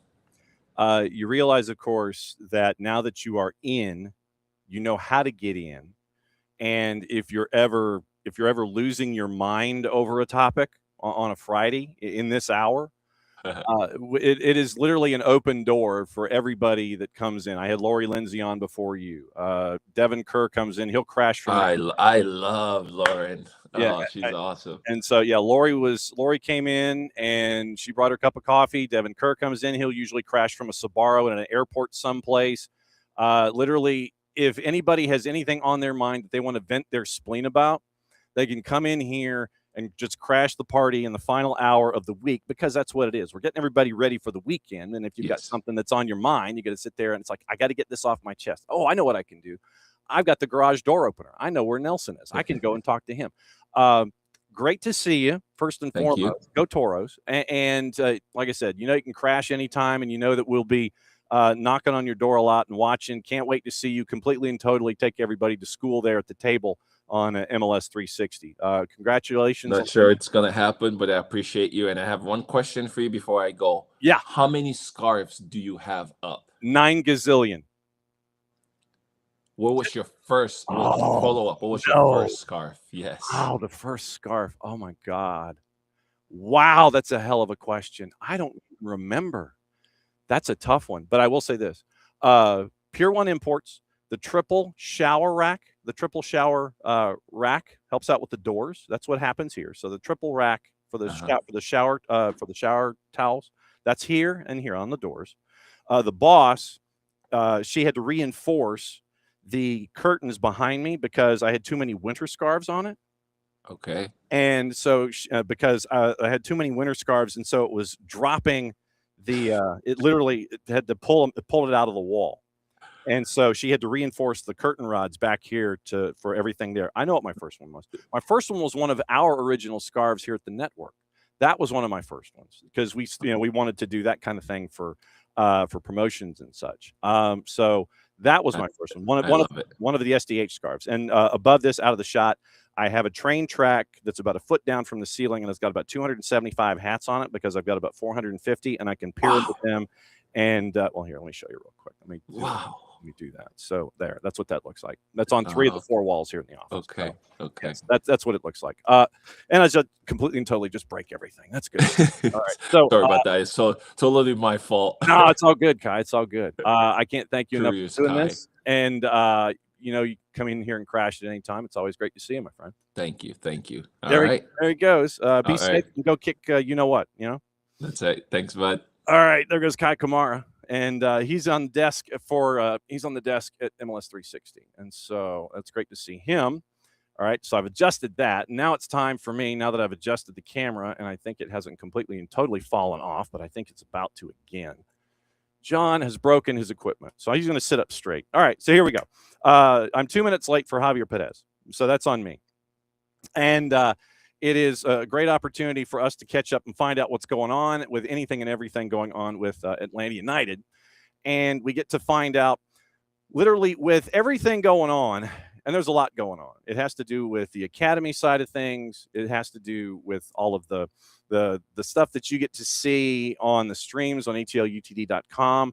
And it's an opportunity for us to kind of let you know what's going on with anything and everything that is attached to all of the growth that we like to discuss here on a regular basis. And so for us, we get to ask about the U16s. We get to ask about MLS Next. We get to ask about what it's like to have folks when they come in and visit. And so when we get to bring in the director of methodology for Atlanta United, Javier Perez, and we get to find out what's going on with those age groups. For us, it's a way to kind of pull back the curtain a little bit and find out, okay, here's the deal with this age group and what it means, because the educational aspect is attached to it, and it is going to be one of those things that's going on, and it's an opportunity for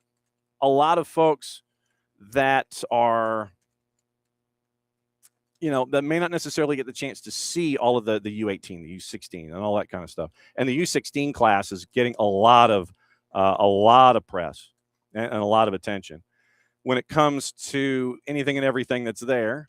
And so this is our chance to kind of pull back the curtain a little bit. Yeah, one of the greatest LAFC players. Bam you're hanging up with us late.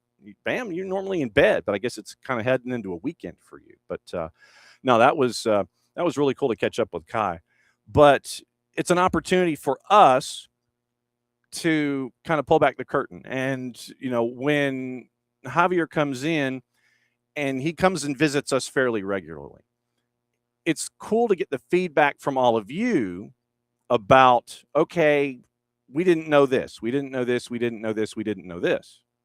And so to kind of share in that educational aspect of it all, that to me is one of the keys when Javier gets to come in and visit, because we get to kind of find out, okay, what is it that when it comes to the methodology of Atlanta United and how it goes across all of the different age groups and all the different academy teams, what's it like to see it implemented, and what's it like to have it go, okay, so where is it in this grouping?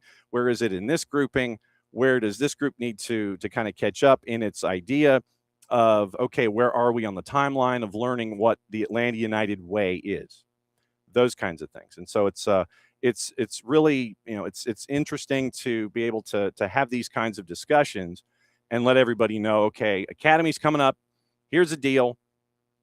And here's what you need to look out for. So when there's a tournament that is not, or there aren't any matchups at the Children's Healthcare of Atlanta training ground that you get to listen to Maddie or me or Jason or the Hoff call these matches. And Greg Garza has been a part of it too, and Brad at times, to be able to open these doors where literally, if you look at the 2010s, it's a good chance that a handful of those players on the U16s will be a part of the pathway. And you find out about them now, then you end up learning more about them as you go. Oh, yeah, I saw them when they were U16s, and then they were 17s, and then they were 18s, and then they were with Atlanta United 2. Or they made the jump from 16 to 2 and whatever. So to be able to catch up with Javier and find out, okay, here's what is going on with them, learn about them now. And like I said, that's been our approach here for a while, is when you learn about these players now, whether it's the twos or through the academy process and seeing those matches that are broadcast, it gives you that sense of familiarity about all of these homegrowns and all of these players that want to be a part of what Atlanta United is building.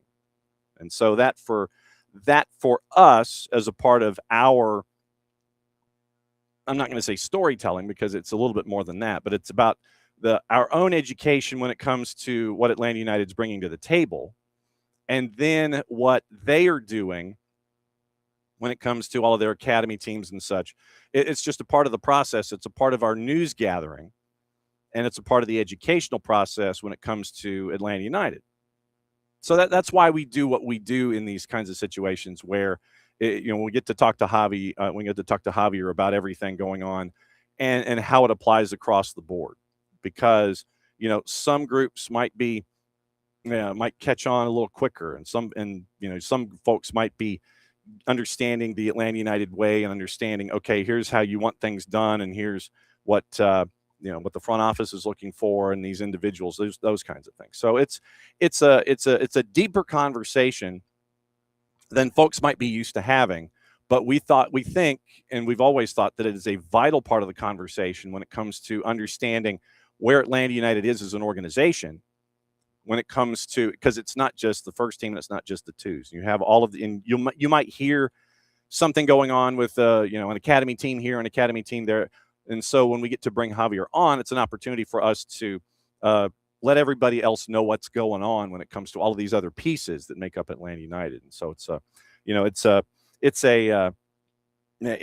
part of a deeper conversation, and we like to have those deeper conversations when they are when we're given the chance to have these conversations. With the academy coming up here in just a little bit, then it's like I said, it's an opportunity for us to share what's going on and kind of update you, and update us too when it comes to our paperwork and everything. So we get to find out where everything stands and the growth of everything as it continues to push its way forward. So and by the way, Javier, and I know that you probably couldn't have guessed this, but Javier is one of the busiest men in show business. He really is.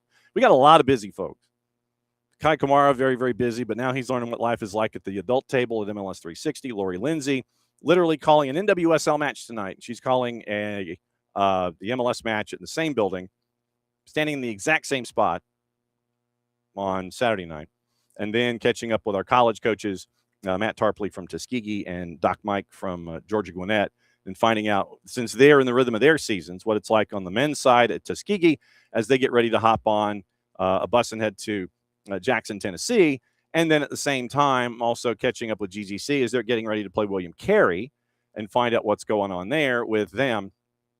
You played the number 13 team in the country. Now you're playing the number 9 team in the country this weekend. So that's been the guest rotation so far. And now we get to catch up with one of the busiest men on this or any other planet. I don't know if he gets the chance to go to like Neptune or Saturn to recruit kids, but I know that if he had the opportunity to, he would. Director of Methodology for Atlanta United, Javier Perez, joining us. Good morning, sir. Good morning. How you doing, John? And I have to say my apologies because it's been a confusion on how we were going to join you, with our link. So apologies for the delay. No worries. Are you giving away any secrets with all of those plays over your shoulder? Is that okay? Or do we need to get like a dark curtain or something? Look, I always say the same thing. You can have all the papers, all the X's and O's, but at the end of the day, you have to know how to put it together. So that's the true secret. The staff, the players, how we work together. And there are like 98 questions that I have. Let me start with this one. Most recently, you got to share the Children's Healthcare of Atlanta training ground with both domestic and international teams and the younger players with Atlanta United. What was it like to have folks from Germany coming to visit to find out what life is like up there? Yeah, so we had, now we are in preseason, and we had a very, very busy week and weekend. And just for reference, on Friday, we finished around 9 p.m. On Saturday, we had our second team playing, and then in the afternoon, we had games as well. I got home at 9 p.m. and then Sunday, the first team was playing. I got home at 11 p.m. But my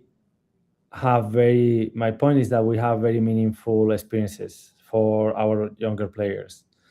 Our 13s and 14s, they were in the AFC Lightning tournament. The 15s, they were coming back from England, where they have a very successful trip, beating teams like Arsenal, Newcastle, and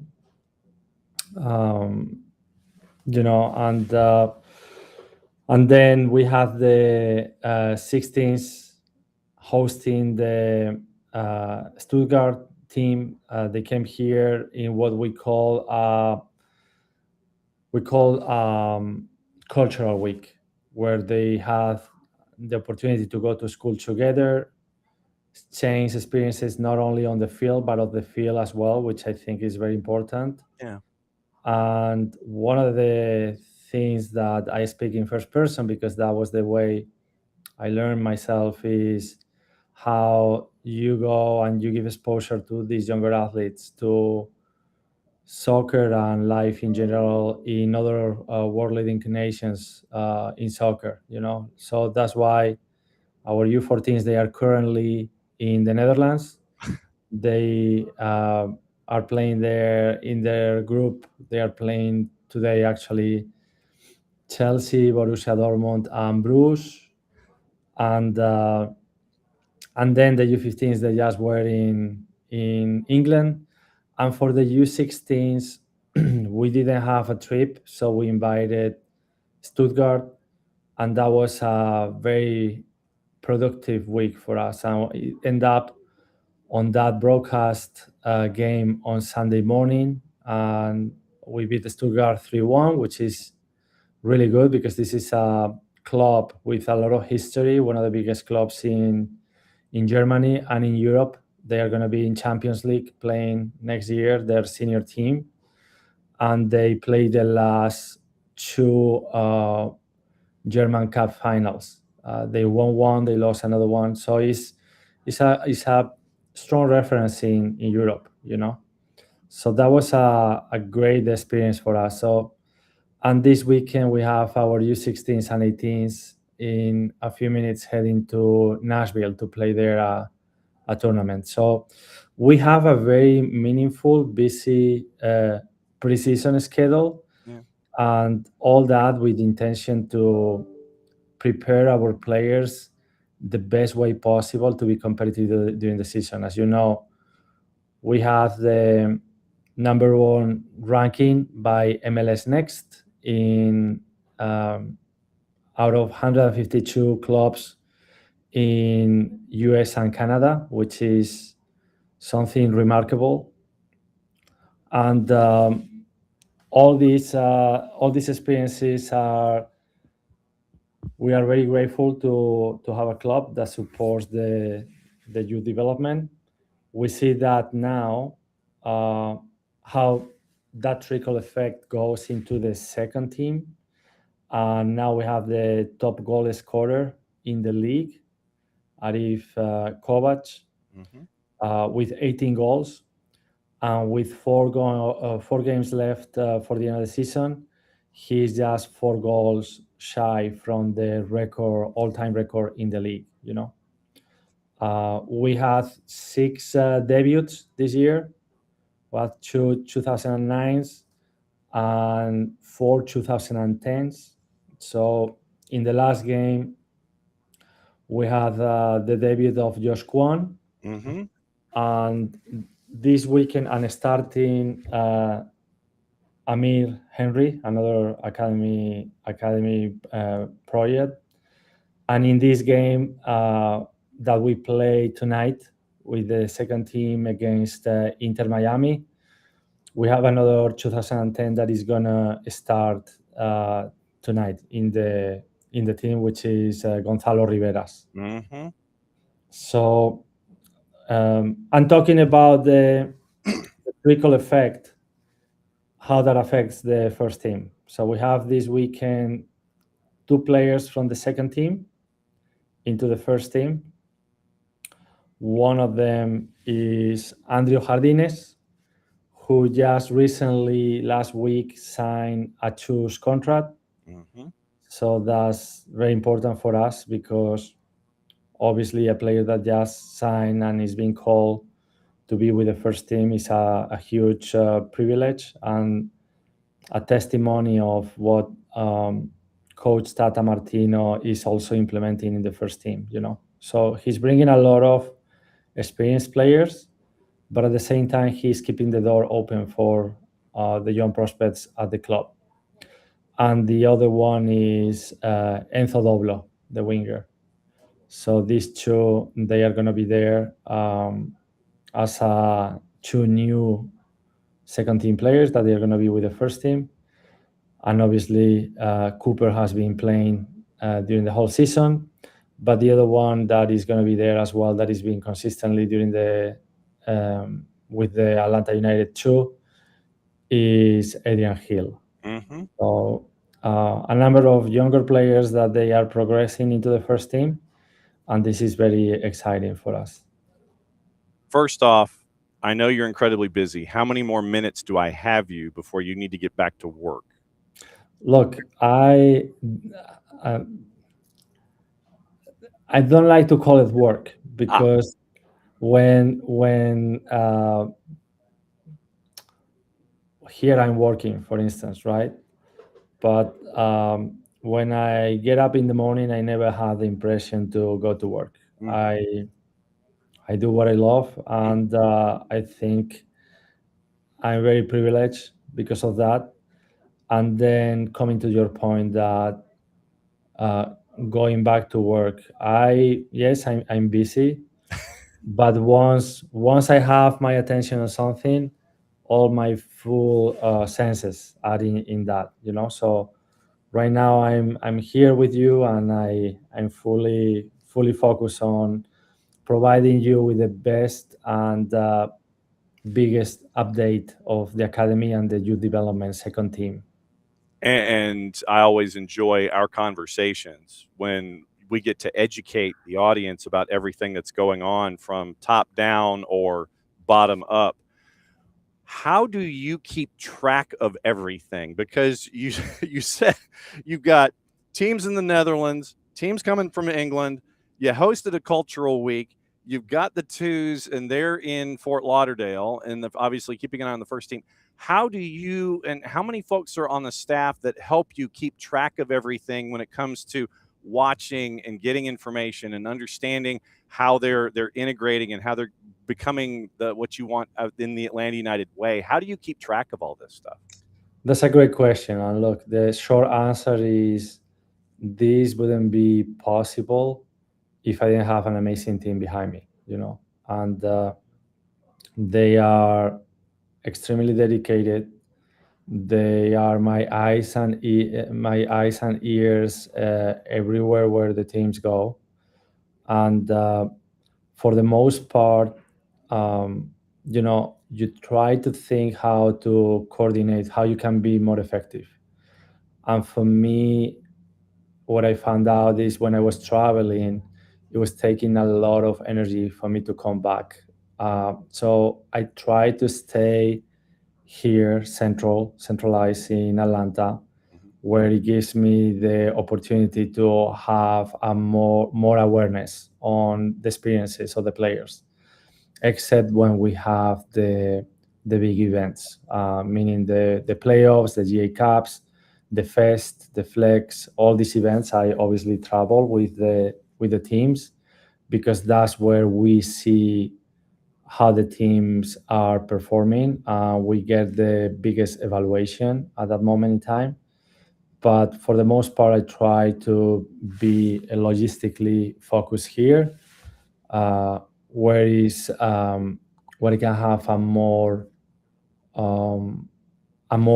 coordinative role, if that makes sense. Mm-hmm. No, because if you are, say, the center of the wheel, because with a wheel, there's always the hub, and then there are those spokes that get to the tread. If you're in the middle of it all, then you catch all of the information coming from all of the different edges, and you get to be that central point that can assimilate all the information and all the intel that you and your staff get. No, it makes complete and total sense to be anchored in one spot so you can get everything coming to you instead of being detached. And it's like, well, I'm out of town, and then you kind of lose information that you could be getting otherwise. I get that completely.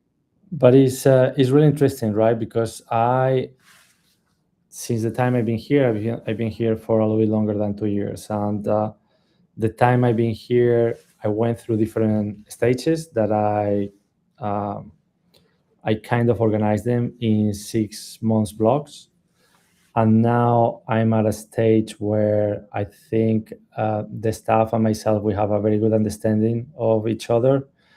And while before I have to have a lot of meetings, now is more informal, and more organic, if that makes sense. Mm-hmm. So every moment requires something different. What is important is for you to understand that you are always on the move and improving. You cannot just sit down and relax. You need always to look, what is the next thing that I'm going to do so I can stay ahead of the game, ahead of everybody else, How do you do that and not put too much pressure on yourself and the staff to continue to have everyone improve as they grow older and go from one section of the academy to the next? How do you keep that from becoming too much pressure on you to create?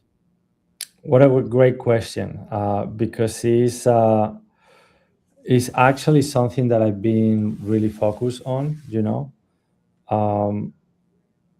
Number one, to give the staff the space that they need to work, give them ownership of what they are working on and developing.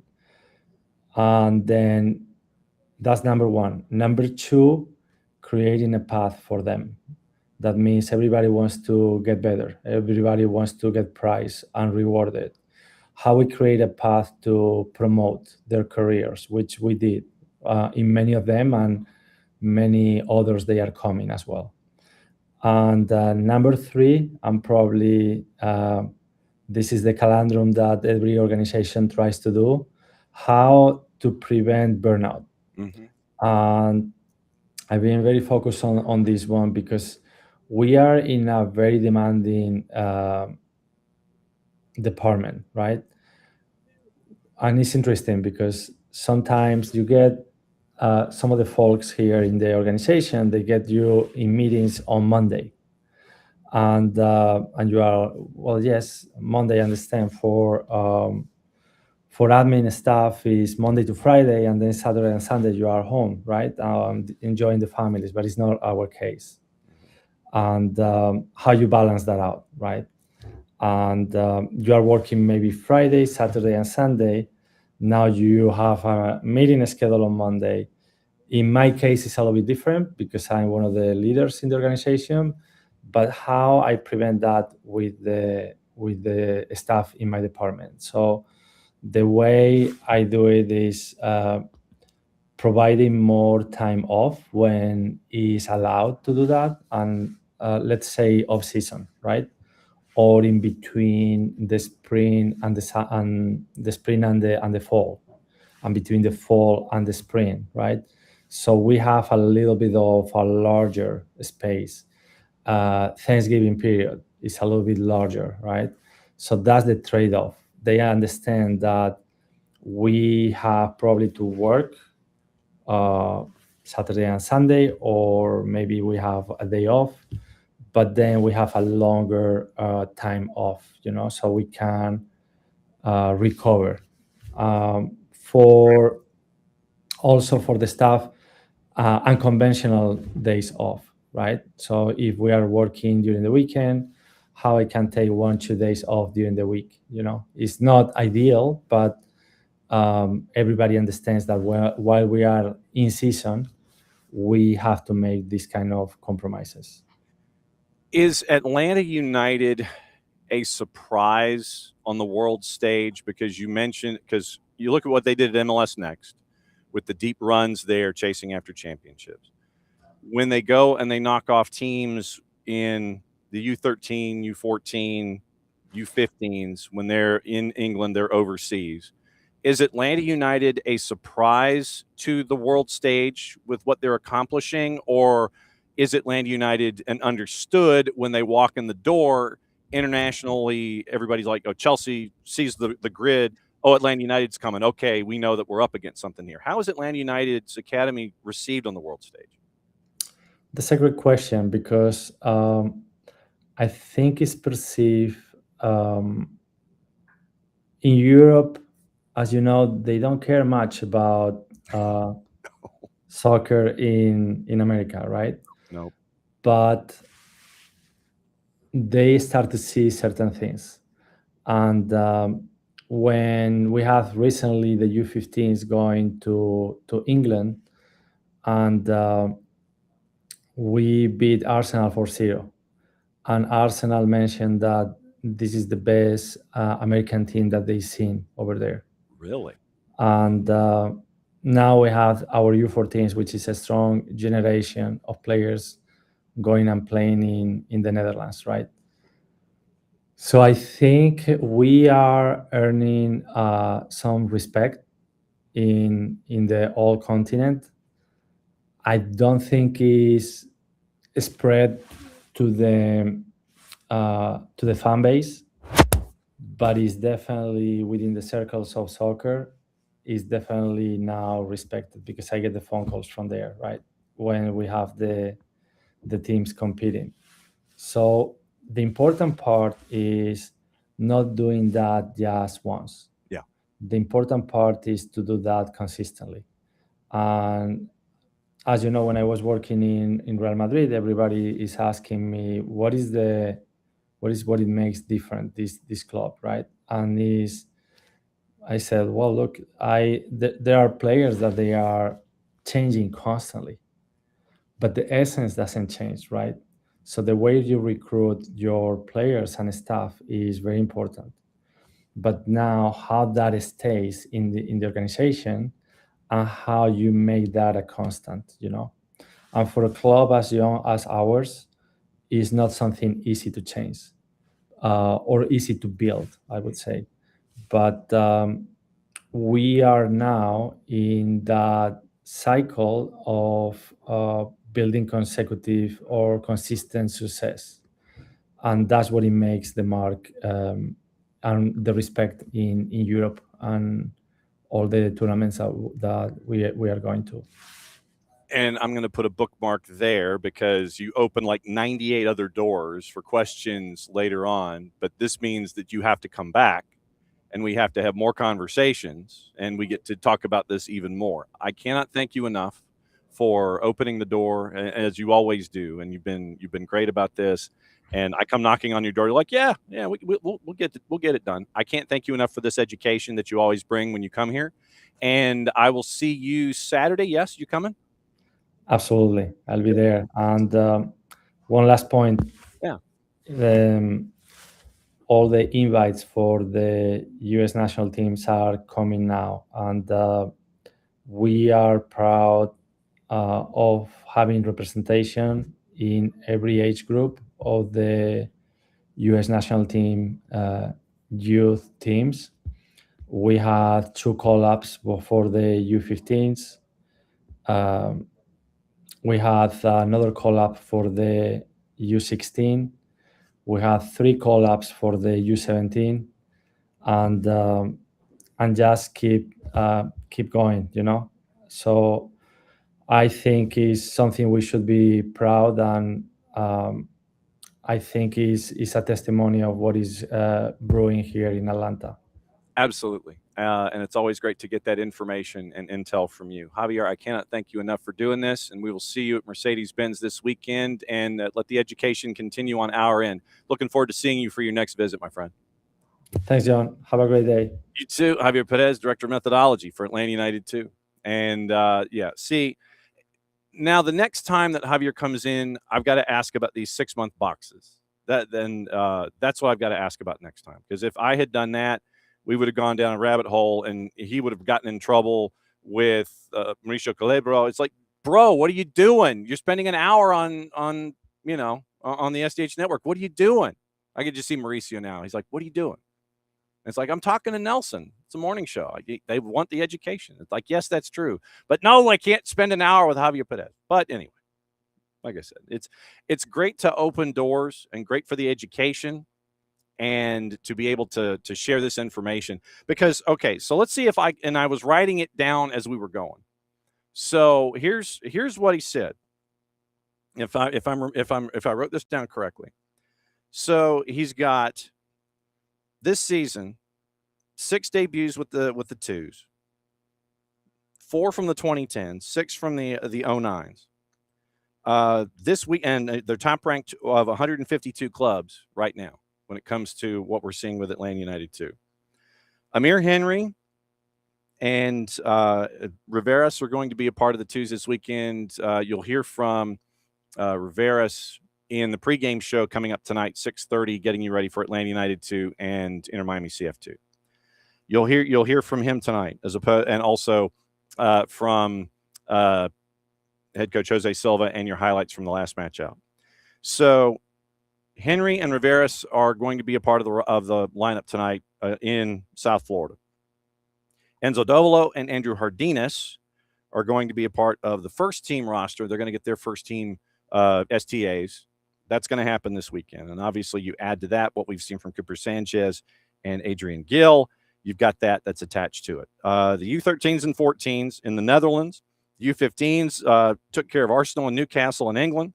The 16s had Cultural Week with Stuttgart coming in. They hosted, and I think they're going to go and return the favor at some point. They're going to go and hang out over there. And call-ups, 2 at the U15s, 1 with the U16s, and 3 with the U17s. And by the way, the U15 and U16 girls national teams are sharing a workout window down in Fayetteville at the Arthur M. Blank National Training Center, and we'll be keeping an eye on that. So also, news and notes. We were getting into other things, but yeah, literally that was just the begin. That was just some of the highlights that we get with Javier Perez when he gets to visit us and to find out about methodology and things like that. But no, it's always cool because it's a 3-dimensional conversation, and Javier is incredibly generous with educating us when it comes to the Atlanta United way. So I give him massive kudos and credit for that, for putting up with my silly questions. Okay, round the horn. NWSL Boston Legacy looks like they're going to be playing in Pawtucket in next year, and they're going to be ready for the renovated White Stadium in 2028. Champions League draw. We were going to get into that. So, and yeah, we're going long. So here is the rundown of the good draw for Liverpool, Atleti Sabah FK from Azerbaijan, and Real Madrid. Barcelona, Manchester United, Villarreal, Aston Villa. League phase, you're going to get Barcelona, Manchester City, Barcelona, Como, Manchester United, Bayern Munich, PSG, Barcelona, Villarreal, Manchester United, Arsenal, and Real Madrid. So you end up with the look at things and who might be getting pretty good draws. Arsenal, Bayern Munich, Liverpool, looking at the league phase. Top 8, you're looking at pretty much the same bunch of folks. Como, they're thinking, might be the wild card to get in and get into the top 8. Maybe Porto or Stuttgart, depending on the draw. Teams that might struggle, various folks are saying ATLUTD or Manchester City or Manchester United. So that's what you're kind of staring at. So you had the pots come through, and you end up with Como is going to host headliners like PSG, Manchester United visiting Barcelona. Saba is going to host Barcelona, Borussia Dortmund, twice heading to England for Arsenal and Manchester United. Norway's Viking, Austria's Lusk make their first appearances since the introduction of the group stage or league phase. Viking is going to host Bayern. Lusk is going to host Liverpool and Porto. Bodo Glimt gets Atleti and Borussia Dortmund near the North Pole. 7 teams are going to play 3 matches against teams currently ranked in the world's top 10. Atleti, Como, Leipzig, Roma, Saba, Sporting, and Villarreal. So that is the that is the rundown of the Champions League draw.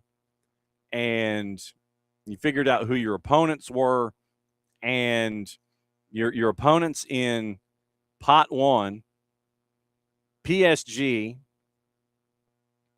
is Barcelona, Man City, Roma, Villa, Galatasaray, Villarreal, Slovan Bratislava, and Como. Then just to give you an idea, you have Bayern with Arsenal, Atleti, Real Betis, Manchester United, Bodo Glimt, Lille, Slavia Prague, and Viking. So Bayern Munich might have a pretty decent run in. So that's your look at everything through pot 1. 36-team league phase, home clashes, and it's out of control. No shock there. So that is the Champions League draw. That has officially happened, and it is good to go. Transfer talk. Let's get into that. Yes, I know we're going long. It's a Friday. So, trending rumors. Arsenal renewing their interest in signing Real Madrid forward Endrick. Moved to Madrid from Palmeiras in 24 for a fee of €72 million. Spent last season on loan at Lyon. 8 goals in 21 games. His reps are open to a move. Host of Premier League clubs, Chelsea, Liverpool, Man City, Manchester United have been linked. Madrid are not ready to let him go just yet. Arsenal keen to bring in a new left winger after the impending exit of Gabriel Martinelli. Endrick, Malik Fofana, Igor Paixão, Marcus Rashford on the short list. Liverpool trying to sign Ismail Assar. Initial £50 million bid rejected, according to Miguel Delaney in The Independent. Andoni Iraola wants to bring in 3 players before the deadline, 2 of them wingers, as Cody Gakpo could leave amid interest from Spurs and Manchester City. Bradley Barcola on that list. Once again, they've moved on from Yankuba Minte from Brighton. Bayern Munich asked for information on Ibrahim Mbaye from PSG, according to Nicolo Schira. Linked with a €50 million move to Liverpool. Senegalese international open to leaving this summer in search of more game time. Only made it onto the bench once in PSG's 3 competitive matches so far. Has yet to get on the pitch for any minutes. Chelsea close to completing a €48 million deal. €48 million deal. Atalanta defender Honest Ahonor could loan him to a Premier League club. Joined Atalanta from Genoa last summer for €16 million. Impressed in Serie A last year. Used as a left back. International debut June against Luxembourg. Scouting since signing his teammate Marco Palestra for €55 million in July. Telegraph also claims Chelsea interested in Monaco midfielder Lamine Kamara as a possible replacement for Enzo Fernandez. AC Milan have accepted a €45 million package from Galatasaray to sign Rafa Leao. Aston Villa still pushing to land him on loan with an option to sign permanently, according to David Ornstein and The Athletic. Turkish Super League side offering an annual salary of €12 million. Leao yet to decide. Real Madrid keeping an eye on AS Roma midfielder Manu Kone, considering him as an option for future transfer windows. According to AS, Los Blancos, they've been closely monitoring the 25-year-old performance, scouting him live on various occasions. Even if they have a big-name departure, Camavinga, Tchouameni being watched by Manchester United, Liverpool, and Chelsea. So we mentioned Emi Martinez. We mentioned Bradley Barcola. We mentioned Tammy Abraham yesterday. Mamadou Sarr, Chelsea, season-long loan move to Real Sociedad. Other rumors. Julian Alvarez, Arsenal refusing to give up. 4-letter paper. Team talk. Crystal Palace won't let Adam Wharton leave this transfer window despite interest from Chelsea, Manchester City, and Liverpool. Nicola Schira. €60 million deal for Gabriel Martinelli to join Al Hilal is at the final stage. Athletic, once again, Ornstein. Nottingham Forest made a £22 million offer to land Crystal Palace right back Daniel Munoz. Foot Mercato. AC Milan considering Eintracht Frankfurt winger Jean-Matteo Bahoya as an option to replace Rafa Leao if he leaves. Fabrizio Romano, Napoli have contacted Newcastle to ask about Nick Voltemod's availability on a loan deal. Matteo Moretto, Fiorentina and Como have reached a verbal agreement on a €40 million deal for striker Moise Kean. Deal for Alvaro Morata to join Leganés is in the final stages. Two clubs exchanging documentation. That's also from Moretto. Florian Plettenberg, Leipzig interested in Bayer Leverkusen midfielder Robert Andrich. Nothing advanced so far. Gazzetta, Juve have offered to take it or leave it. A 2-year deal worth €3.5 million a season to Frank Kessie, who's also the topic of interest from Roma. L'Equipe, Roma haven't yet contacted Lyon about Malik Fofana, who's expected to be offloaded to compensate for them missing out in Champions League. Moretto, again, verbal agreement for AC Milan midfielder Samuel Ricci to join Como. Nicolo Schira, Bologna interested in signing Fiorentina forward Albert Gudmundsson on loan with an option to make the deal permanent. We mentioned Robinho Vaz yesterday, and it is, according to Philip Heinz, Lens want to sign RB Leipzig defender El Shaddai Bitshiabu on loan, but they'd have to make a financial concession for the deal to be completed. So that is your gossip, rumor, and innuendo from the printed variety. Let's check and see what is going on in the 280-character app. And, yeah, David, what Johannes mentioned yesterday about Stian Gregerson, yep, yeah, that's the biggest thing. You just wish that Stian could have stayed healthy a lot during this time frame. Okay, now let's see, getting into Ben Jacobs. Let's see what Ben Jacobs has because he's, like, really busy and stuff. So it is Galatasaray closing in on Rafa Leao despite a push from Villa. Galatasaray have an agreement in place with Milan worth around €50 million. Villa talks have not yet resulted in a breakthrough despite optimism yesterday. Leao was open to the move. Toby Collier, $3 million plus 4.6. And Manchester United get the 40% sell-on as he's close to joining West Brom. That's what the numbers are. They reached an agreement to sign him within the hour. It is Sheffield United confirming Ben Brereton Diaz joining on a season-long loan from Southampton. Stoke and Derby had also explored a deal. Sheffield United working on a deal to sign Joe Worrell on loan from Burnley. Nothing done yet. Preston have signed Caleb Wiley on a season-long loan. So I guess we know where we're going to be trying to track an interview down next. So, and how do we know? Because the Spud Bros jersey that has Caleb Wiley wearing it and smiling in the locker room does exist. So Caleb Wiley, season-long loan, Preston North End. Then Xabi Alonso asked why Enzo Fernandez didn't feature against Luton. Quote, I said we need the players that are in the best situation to play. We need to take everything into consideration. Players that are in a good moment and players that are not feeling that energy to play. For me, it's very important they feel this desire to play and to have good preparation, end quote. Brentford signed Alhaji Malik Diouf from West Ham, 5-year deal, £35 million plus a $5 million fee. So that is $7 million per year on the books. Monaco's Lamine Kamara, once again, we mentioned him as one to watch. Brighton's Jack Hinchelwood expected to miss around 6 weeks with an ankle injury sustained in training. Chelsea have confirmed Circle Internet Group as their principal partner and front of shirt partner, beginning with the 26-27 season. It's for 1 season with an option to extend. Southampton picked up James Ward-Prowse. We talked about that yesterday. Rejoined from West Ham, revealed by Alex Crook. 2-year contract, fee under £1 million. We mentioned Ben Brereton Diaz. Roma and Bologna both inquired on Watford winger Rocco Vata in the last few days. They're looking for a new attacker. We mentioned Martinelli. Al Hilal's plans to formalize the move over the weekend, agreement in principle in place. It is Getafe's Ivan Neyu could leave on loan before the end of the transfer window. Some interest in Spain. Move to LAFC is not likely. Neyu has already turned down offers from Greece and Turkey. Mamadou Sarr, we mentioned that. Real Sociedad on a season-long loan. We mentioned Lamine Kamara. Enzo Fernandez update. Chelsea's position is in no direct or formal club contact yet. City sources insist a deal is progressing. Chelsea's £120 million net price no longer applies. Summer market valuations have risen, and they will evaluate a formal proposal once it arrives. Manchester City's confident on signing him, by the way. Mentioned Rafa Leao. Ipswich confirmed Ezequiel Palacios is joined from Bayer Leverkusen, 4-year deal, €22.5 million plus a $5 million fee. Now, Tom Bogert. What's up with Tom Bogert? What do we need to find out from Tom Bogert? If there's anything we need to find out from Tom Bogert. Mentioned the Edward Lewin deal yesterday. He had his first press conference with San Jose and the San Jose reporting gathering. So that was officially official. We mentioned Jaden Nelson and Dejan Joveljic. Kevin Kelsey was still on the books trying to figure out the $13 million fee. And let's see, we mentioned Rokas Pushtas. We mentioned Judas Akera. Abu Farki, we mentioned Tigres and Jaden Contreras. We mentioned that. Mentioned Vinicius Noguera and the Purple Team. Holstein Kiel. Julian Hall was signed to a contract extension yesterday. Previous contract set to expire at the end of 27. Atletico de Madrid, RB Leipzig among clubs that are tracking him as a U22 deal, so it won't kill you up against the cap. Obviously, he'll be in Europe at some point, but key starter for Red Bulls until that time comes. Vancouver finalizing a deal to sign Yadali Diaby, and that comes from Santi Auna being first at Foot Mercato. Can play center forward or on the wing, 9+3 in Ligue 2 last year, 2 goals in 3 games to start the season. Then we mentioned the Guillermo Hoyos situation. Let's see. Sources, St. Louis City among clubs pursuing American forward Damian Downs from Southampton. St. Louis is working on a loan and not a DP situation.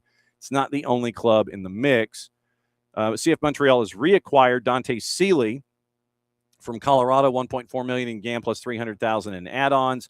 Montreal bringing Seeley back as a career best season there. So let's see. What else am I missing? Outbounds possibly Jack McGlynn, Manu Dua, Nico Fernandez-Marcao, Kevin Denke, and the Sporting Kansas City overhaul once again continues. Busy week for them. Advanced talks to sign Paulos Abraham from Hammarby, according to sources. Swedish Youth International, 11 goals, 3 assists, just under 1,400 minutes. They wanted to try to sign Nico Fernandez-Marcao for $25 million potentially. Last week, the talks are not active. Rapids, we mentioned Syed Abu Farki from Maccabi Tel Aviv for $6 million. We mentioned that one yesterday. And Rafa Navarro from Brazil, a ton of serious interest. Colorado's received bids in each of the last several windows, braced for an exit, but that has not happened yet. You've got St. Louis once again looking to add in the attack with 12 unbeaten. We mentioned Damian Downs just a second ago. And you had Carlo Hulsa, who has joined in as a DP attacker. So Nico Fernandez-Marcao, once again, 13+5 this season. One of the best players since arriving. Keep an eye on Kevin Denke. Hull City and Real Betis had bids rejected. Clubs holding out for at least $20 million, according to sources briefed on negotiations. Sign him for a fee of 16.2, 33 goals in a season and a half after winning the Golden Boot in Belgium. Manu Dua from San Diego FC. Bids been rejected. Sources say now bids looking in the range of $10 million. Selected number 1 overall, 25 super draft out of UC Santa Barbara, defensive midfielder. Jack McGlynn, obviously, they want to bring in, Houston wants to bring in a player or two, whether or not McGlynn stays or goes. Marko Pasalic, Hull City had a loan offer rejected, never returned with a permanent offer. Pasalic may stay in MLS for the rest of the year. Represented Croatia at the World Cup, would be interested in a return to Europe if a deal materialized. Keep an eye on Leo Labata, contract option for 27. Anthony of Portland Timbers, and interest from Turkey, Middle East transfer windows, 18+14 and 101 matches since the summer of 23. So that's the latest from Tom Bogert of keeping an eye on the tail end of the window. Now, Unai Emery has confirmed the Ollie Watkins exit and the Jackson transfer. So that is there. Let's see. So Champions League draw, League Cup semis, NWSL with the Boston Legacy. Once again, one more season for them in Pawtucket. All right, so that gets us to Major League Soccer. Juice boxes and who's doing what where. That's where we're at. So, Aston Villa is closing in on Mbai with a with a 55 million euro link to the forward. All right, so Juice boxes, Major League Soccer. 4:40 start time. Seattle a +179. Actually, let me hit refresh in case something has changed. All right, so it's still a +179. Chicago's a +125. Draws a +275. Your 740s. Atlanta +135. Favored against Charlotte at a +174. Draws a +265. Messi and friends -278. Hosting CF Montreal at a +550. Draws a +449.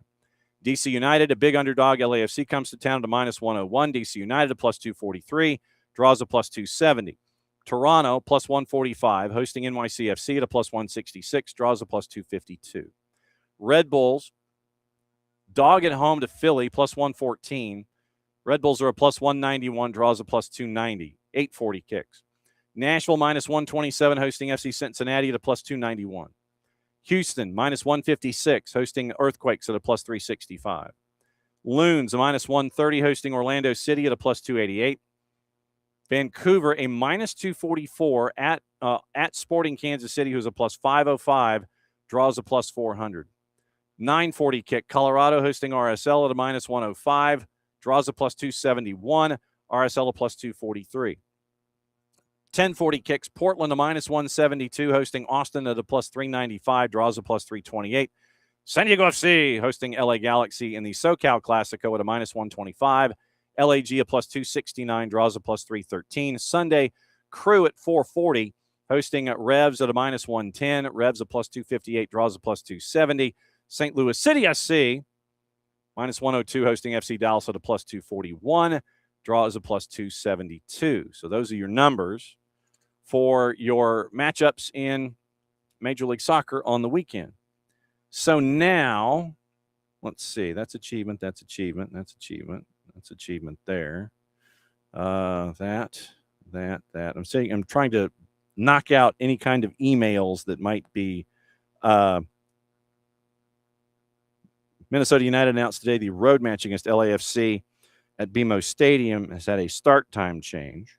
Also, Whitecaps signed U.S. Youth International Tate Johnson to a contract extension, 68 appearances as the 21-year-old fullback, since being selected number 15 overall in the 25 Super Draft. And let's see, that is there. So then I think we're caught up. All right. MLS assignments, and what we will do is we will also do our deep dive that we always do into the Atlanta United match. Ismail Elfath in the middle for Seattle and Chicago. Cameron Blanchard, Kevin Locke, your ARs. Alexis De Silva is your fourth. Jeff Gamble, Craig Lowry are upstairs. Victor Rivas in the middle for Atlanta and Charlotte. Corey Parker, Nick Uranga, your ARs. Lorenzo Hernandez, your fourth. Kevin Terry Jr., Rhett Hamill are upstairs. More on Victor Rivas in a bit.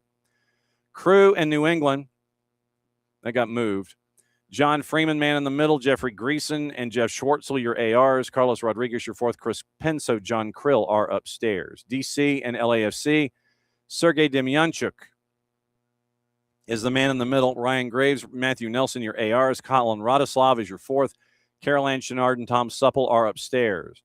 Inter Miami CF and CF Montreal. Elihio Adeguin in the middle, Jose De Silva and Gerard Kader-Lebuy, your ARs. Servando Berna is your fourth. Kevin Stott, Logan Brown are upstairs.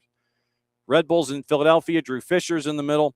Corey Richardson, Gianni Facchini, your ARs. Ricardo Montero, Araya is your fourth. Greg Dopka and Fabio Tovar are upstairs. Malik Badawi in the middle for Toronto and NYCFC. Jason White, Eric Weisbrod, your ARs. Philip Dujic is your fourth. However, Jose Carlos Rivero and Craig Lowry are upstairs. Houston and San Jose, Pierre-Luc Lozier in the middle at Helena Shell. Michael Barweg and Leas Arfa, your ARs. Aleo Kalume is your fourth. Daniel Radford and Jeff Mushik are upstairs. Sporting in Vancouver, Marcus de Oliveira in the middle. Corey Rockwell, Ian McKay, your ARs. Fotis Bazakas is your fourth. Jeff Gamble and Kevin Hewitt is back up and running. He's in a room after a knee surgery. So Kevin Hewitt, your AVAR for Sporting in Vancouver. Kevin Hewitt upstairs.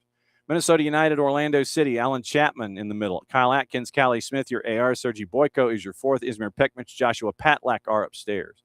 Nashville and FC Cincinnati, Armando Villarreal in the middle. Catherine Nesbitt, Diego Blas are your ARs. Rubiel Vasquez, your fourth.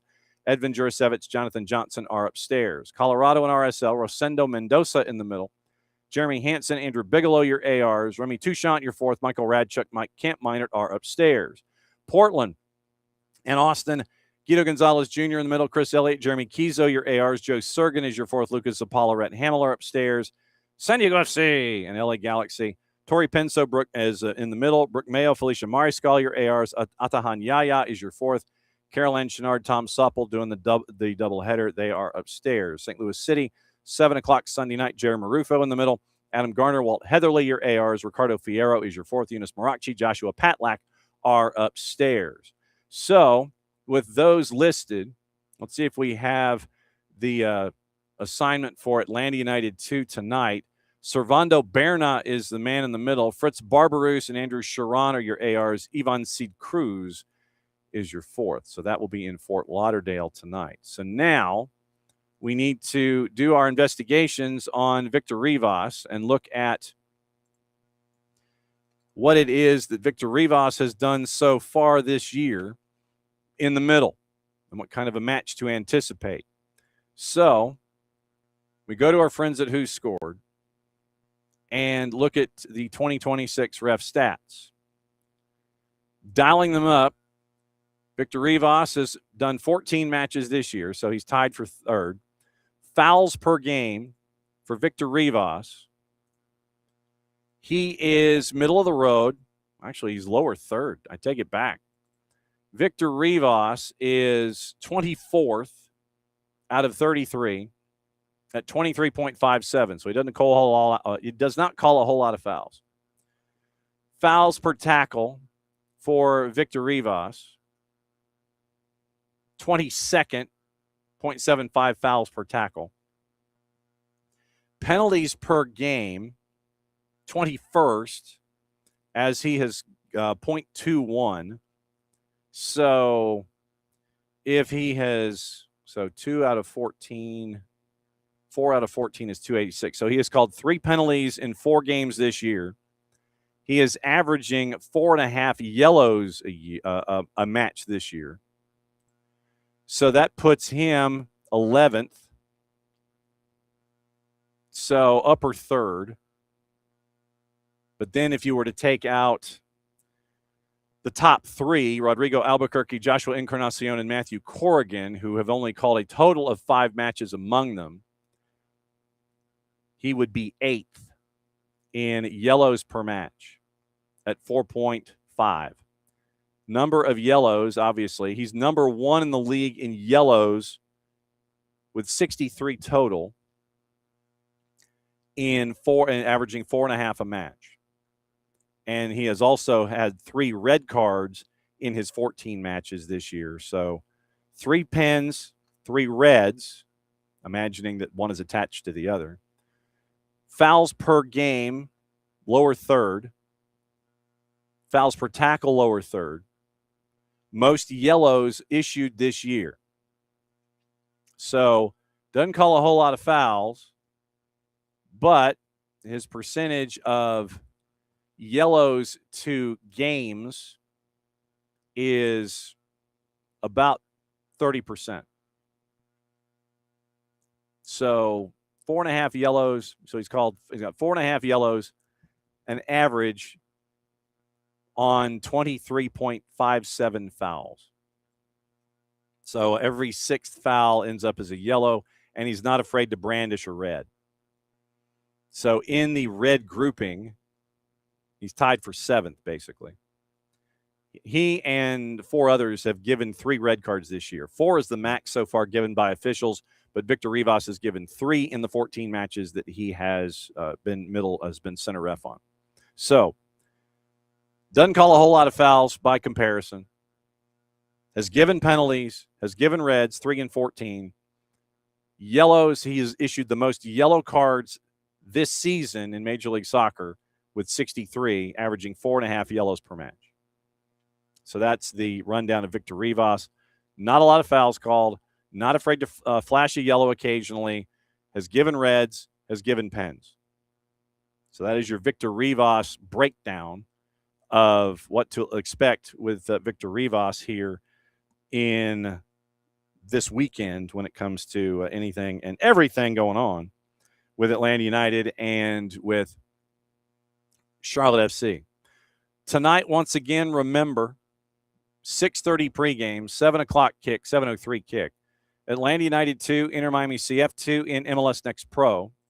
Just to give you an idea, once again, how important this is, standings in the Eastern Conference. Crown Legacy, 7 points clear. They're in, they don't know where yet. Chattanooga at 44 points. Connecticut United at 43. Revs are at 42. They've played 1 more match than Crew 2. Same record, but better goal difference by 1 goal. Red Bulls 2 at 41 points, Atlanta United at 40. So Atlanta United wins tonight, 4 matches to go. Then they would be temporarily in 3rd place in the Eastern Conference. But there are, right now, 5 points separating 2 through 9, 8 teams separated by 5 points. Right now in the Eastern Conference and MLS Next Pro, there is no margin for error. One of the most prolific offenses in the Eastern Conference, 2nd in goals scored. And they're 2nd in Major League Soccer in goals scored at 52. But they cannot rest yet. NYCFC behind them in 8th at 39. They have 1 more win than Chicago Fire 2. They're in 9th at 39 points. 4 points to Huntsville City at 35. 1 more win than Orlando City B. Philadelphia Union is 12th at 33. Toronto FC 2 is at 30 points, and they are in 13th. Core, FC Cincinnati 2, and Inter Miami CF 2 have been eliminated. Inter Miami CF 2, by the way, comes into tonight with a record of 2-17-4-1. They've scored 21 goals in 23 matches. They've given up 56. They're 2-6-2 at home. That's where they've gotten their 2 wins this year. They've been at home. So, once again, 6:30 pregame on the network, 7:03 kick. Jason will have the call. I'll be with you pregame, and I will be with you at halftime to let you know what else to expect here on the weekend. So, that was the fun part of all of this, and it is a busy blanking weekend across the board. So, thanks to Matt Tarpley at Tuskegee. Thanks to Doc Mike at Georgia Gwinnett. Sunday afternoon, number 9 William Carey comes to town. Thanks to Lori Lindsey. Thanks to Kai Kamara. Thanks to Javier Perez. It's a big honking show on a Friday. Thanks to all of you guys for hanging out with us, as you always do here on SDH AM. Got the game tonight. We'll all be at Mercedes-Benz tomorrow for Atlanta and Charlotte. Pre-game is at 6:30, Five Stripes Countdown, 92.9 the game on the Odyssey app. Kickoff 7:40, and that'll be with Abe and Maddie. And then after the match, it will be me and Abe for the full-time report, and we'll carry you till about probably 11 o'clock or so, and that'll get you into your late-night Saturday. Once again, 92.9 the game on the Odyssey app, and that's where we go. So that is the rundown of the weekend when it comes to Atlanta United and the Twos and the very busy time that we've had all week long. Can't thank y'all enough for being a part of SDH AM, and we will break it all down for you as we go. David, thanks for dropping by, as you always do. Everybody have a safe and great weekend, and we'll see you at Mercedes-Benz. We got the broadcast tonight for the Twos, and let the busy weekend commence, because it is a busy honking weekend. It's an important weekend on a bunch of different fronts for Atlanta United and Atlanta United 2. Mucho platio. Play it safe. Let's wrap up the week like we always do. The war was on. The keys on the typewriter had sharp points that kept sticking into our fingers. The dictating equipment started asking us questions, and our beepers sent electric shocks just through our body like a cattle prod. Out in the warehouse, the trucks kept banging into the docks, not even thinking about stopping. Oh, our frail bodies were strapped to the chairs, and our chairs were chained to the desks. Our pleas for justice were ignored, and the end seemed near. But we busted our slave drivers' little bitty balls. We've charged out of their brick fortress. The streets are ours, these.